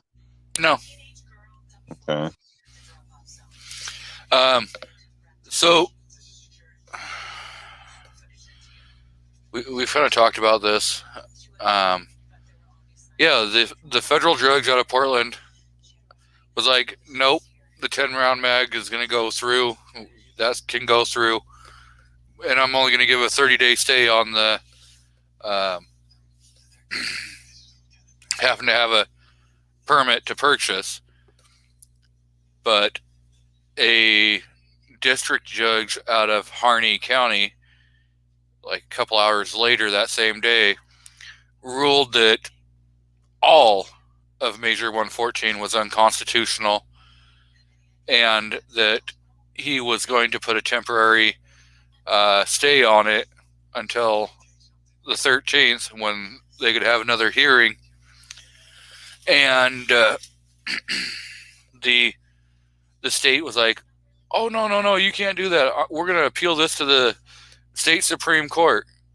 And the state Supreme Court said, no, we're going to take it back and you're going to have to deal with the judge on the 13th and hope a permanent injunction doesn't happen to ban it until it gets through the courts. So as of right now, Measure 114 took effect for a total of 1 minute. The way the judge wrote the temporary was that his restraining order or stay on Measure 114 would go into effect at 12:01 a.m. on December 8th, where Measure 114 went into effect at midnight.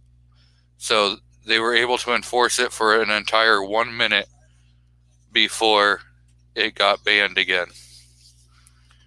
So right now, we're still a free state until we find out more. And that's one of the reasons why I'm going to be doing the live stream on Tuesday morning, is so that we can listen to that court case. So were you like sweating bullets during that whole minute, waiting for the black choppers and everybody to come bust you? I was asleep, sleeping like a baby. Oh, you slept through it. I was I was sweating. I was sweating so much. Yeah, no. Dude, I you didn't could have have been any like worry. a badass, hardcore, almost felon for like a minute. Why would I want to almost be a felon? I've done that, been there, done I that. don't know. I don't know. I've got the T-shirt and paperwork to prove it. Well, it'd re-up your street credit, you know? Yeah. I actually might have been awake when it was going on. I don't remember. Thursday night or Wednesday night, Thursday morning. DM Foss was doing his live stream, so actually I do believe I was awake till after midnight. So I didn't have the ATF, shoot my dog, trying to take my magazines. So I was worried. I really, really was worried. We know how the ATF is. So, yep.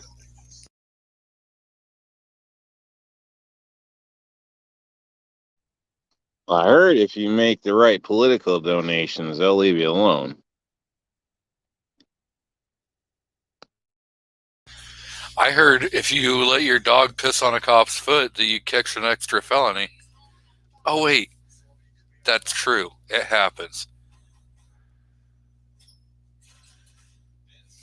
Well, I say that cop needs to watch where he puts his foot. So, yes, if you're in the state of Washington and the cops cuff you and your dog walks up and pisses on their foot, you're going to catch a felony charge for that. I'm just saying. So, if by chance you get cuffed in Washington, make sure your dogs don't pee on their feet. So, Man, that's such an overreach of power. That's power tripping right there. A felony. yep. They charged me with aggravated assault of a police officer.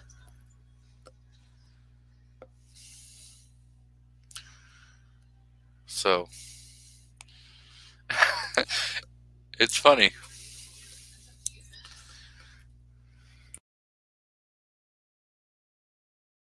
So X Adam 1 says, Mr. Foss, I bought one of those lever action hammer extensions for my Henry.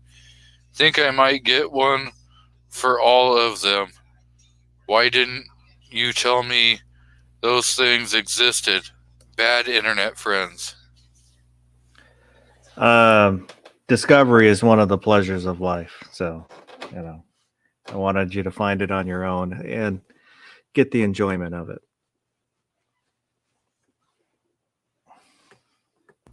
Yes, Ozzy. We were talking about that a little earlier, and the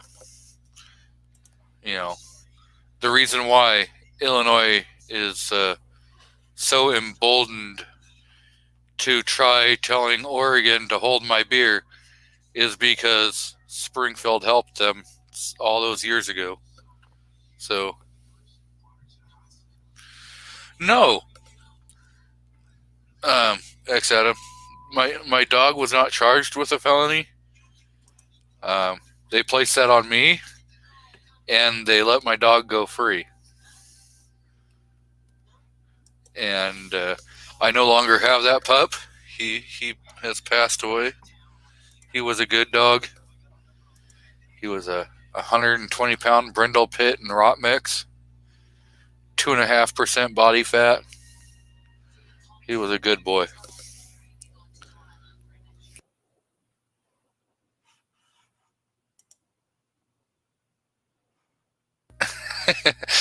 Maybe my dog did. I don't know.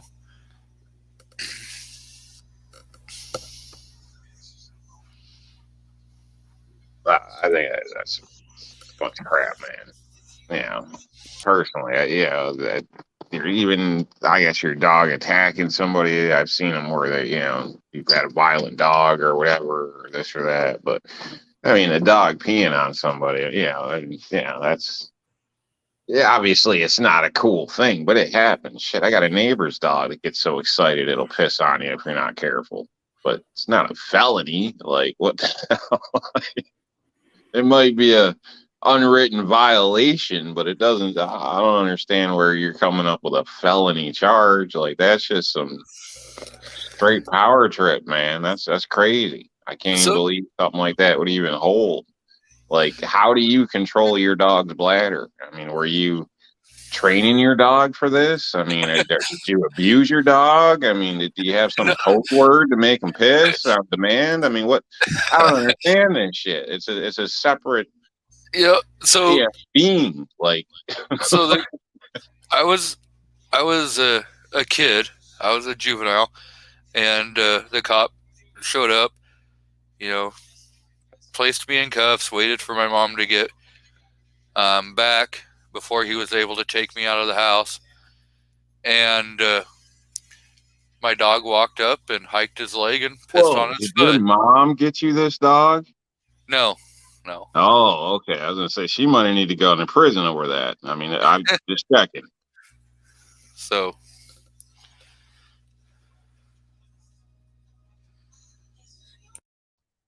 That's crazy. Personally, that's crazy. I don't agree with any of that crap. Like all that where they, that somehow assaulting an officer is supposed to be different than assaulting your neighbor or somebody else. I mean, the officer volunteered for that job. He went to go do that job. Yeah. Hazards come with work. So I don't understand what if I'm on a roof and fall through it, you can expect that to happen or fall off it. It's a hazard of the job, or shoot yourself with a nail gun. It's a hazard of the job. So I don't understand why people are catching an extra charge. The same thing with the dogs. Like, they sick a dog on you, it's biting the shit out of you. Your natural reaction is to hit it back. So now you're assaulting a police dog. I mean, and it's a felony. I think that's it's just a human instinct. I don't understand that. So I think all that stuff is crazy. But that's the same thing with like and to me, it's like the same level with like what do they call it, race crime or whatever. I'm half white, half black. If I smack myself, do I arrest myself? Should I call the cops on myself? I mean, I don't understand. Is it? Well, I I guess mean, I guess it depends I on which half smacks it. Because if it's the black half that Like, smacks the white half, you're okay. Murder is murder. It doesn't matter why you killed the son of a bitch. You killed the son of a bitch. So that's what you're answering for. Like, I don't understand that. Like, it's because they were black, white, green, gay, whatever. None of that's relevant. You committed this crime. So I don't get it. I guess there's a lot of stuff out there like that. I just don't. I don't know. I don't see. Yeah, so I have been graced with Miss Brooke Cheney. I know she's going to be doing a live stream here pretty soon over on her channel. What's it? A Great Start Shooting. Suicide Prevention Saturday. So that normally is about a 15-20 minute show where she does provide a lot of great information. So, yep.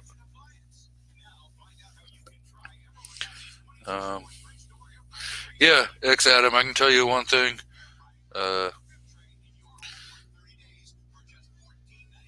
When you do lose your pup, it's gonna hurt for a long time. Just like losing a family member. So you got to remember all the good things that the dog brought to you. But you will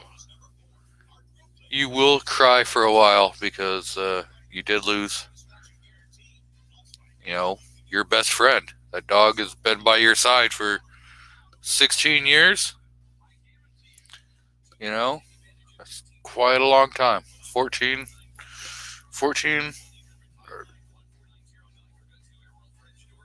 yeah, it's like 14 or 16 years, he said. So, yep. Yeah, it's a long time. I mean, a lot of cases, pets treat you better than people. And they don't borrow your car. They don't hit you up for money all the time. They don't, I don't know, talk crap about you, whatever the case may be. Pets are a lot of times better than people. So, in my opinion, I don't know. I can't speak for all pets and all people. Obviously, it's not a across the board statement 100%, but, some cases, I don't know. I've been more upset about some pets than some people I've known. So, put it that way. So, Daniel got his my judge says, so if a cop's dog pees, bites, or molests Bald, he can sue them. Two out of the three, yes. Excited, man. 2 out of the 3, you could attempt. But if the dog molests Bald, for the fact that Bald was asking for it. He was probably saying something to it in Russian and telling the dog, it was okay. So you don't know. You absolutely don't know what he's telling the dog in Russian.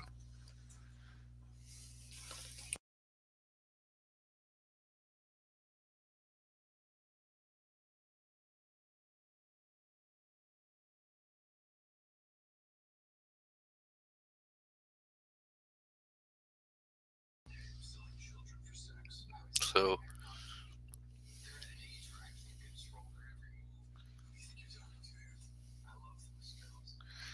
Bald says dogs are better than most people. Yep.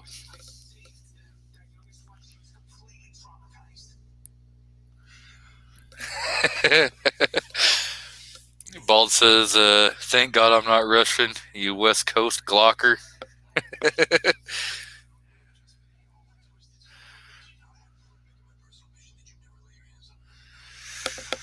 Ooh, so X Adam says, "Who has a place that's good for hunting?" Depends on what you want to go hunting for. You know, I'd say I wouldn't go to New York. Well, So depends what you want to go hunting for. I guess, I mean, I hear it's open season on cops in New York, but I wouldn't justify that. I hear it's open season on anyone who owns guns in New York, according to the governor and attorney general of New York.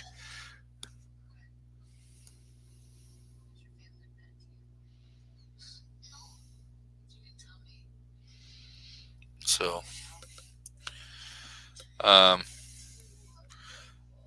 yeah, again, depending on what you're wanting to hunt, there's a lot of prime hunting all over the country. If you're looking for a hood rat or some junkies or even, white tail deer, New York's your place. So I hear there's a lot of mules in New York.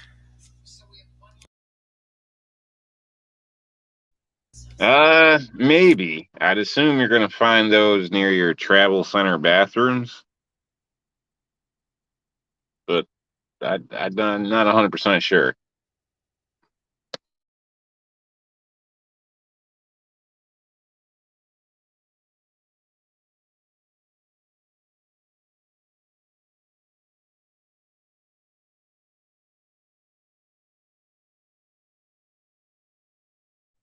I mean, there's always flyers up, take a free trip. Just swallow these balloons before you on your way back. They're out there, they're available, but it's a little sketchy, and they won't let you bring your gun, and I don't know. It's just for some reason you don't come back and your system isn't working right. They like to cut you open and just leave you there. So I don't know. But people do a lot of stuff for free trips, right? So if you're looking for like deer, hog, elk, moose, stuff like that, I'd definitely say Wyoming, Montana. You're gonna have good hunting and stuff like that. Brooke says, I need a vacation. Probably not that kind of vacation that Rob's recruiting for a friend, of course. It all depends what you're looking for.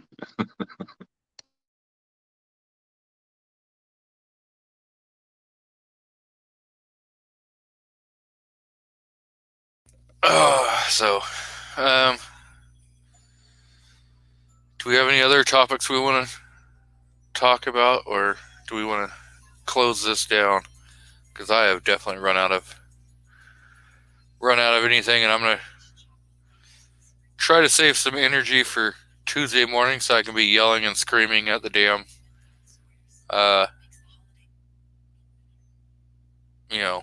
TV screen.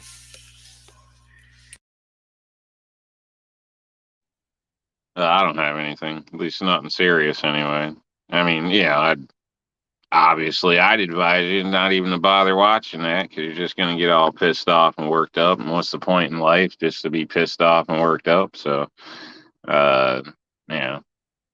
it's kind of out of your control one way or the other. It's just what's the outcome going to end up being. So, but I obviously, you already plan on making a show of it or whatever. So I'm not going to try to discourage you, but typically I tell people, try not to worry about all the stuff you can't do anything about, because really, ain't gonna help you. Well, and I want to have it out there so that other people, especially in the state of Oregon, can kind of try understanding what's going on. I know a lot of people are asking questions, and I don't know if I'm going to be real really pissed off about it. I mean, you know,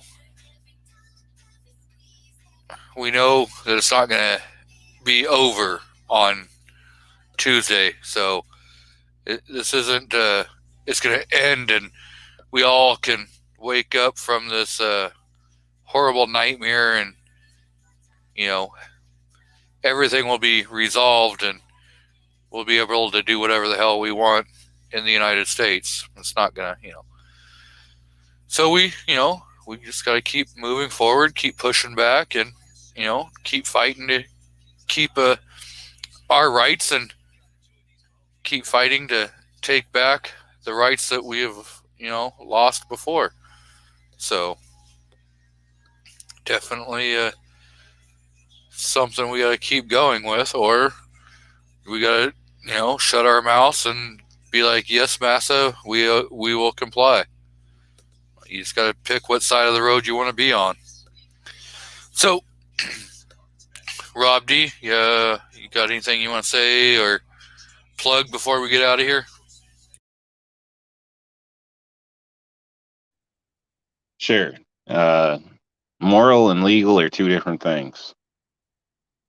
Do what's right for you and be willing to answer for it, and the hell with the rest of it. Have a great evening. And if you decide, you can always go check out Arnell Displays.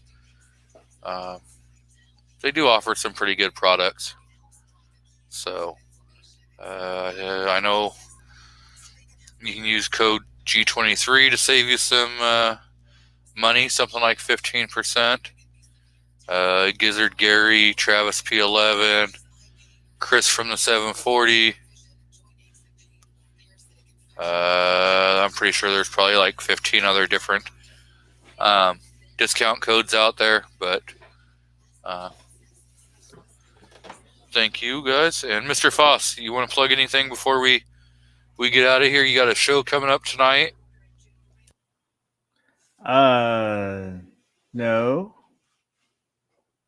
And no. Why do we not have a live stream tonight? It's off weekend. So it's off night. Well, thank you again for coming on and being the co-host. And I guess we'll wait and see you on Wednesday night for the mouse party, or are you going to cancel that? No, there will be a chat Wednesday.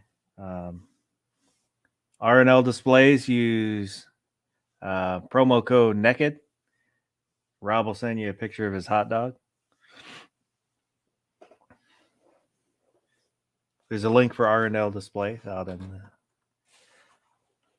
the chat. Yeah. Well, thanks everyone, and if you are inclined, I will hope to see you Tuesday morning or Tuesday afternoon, depending on what time zone you're in. And we are out.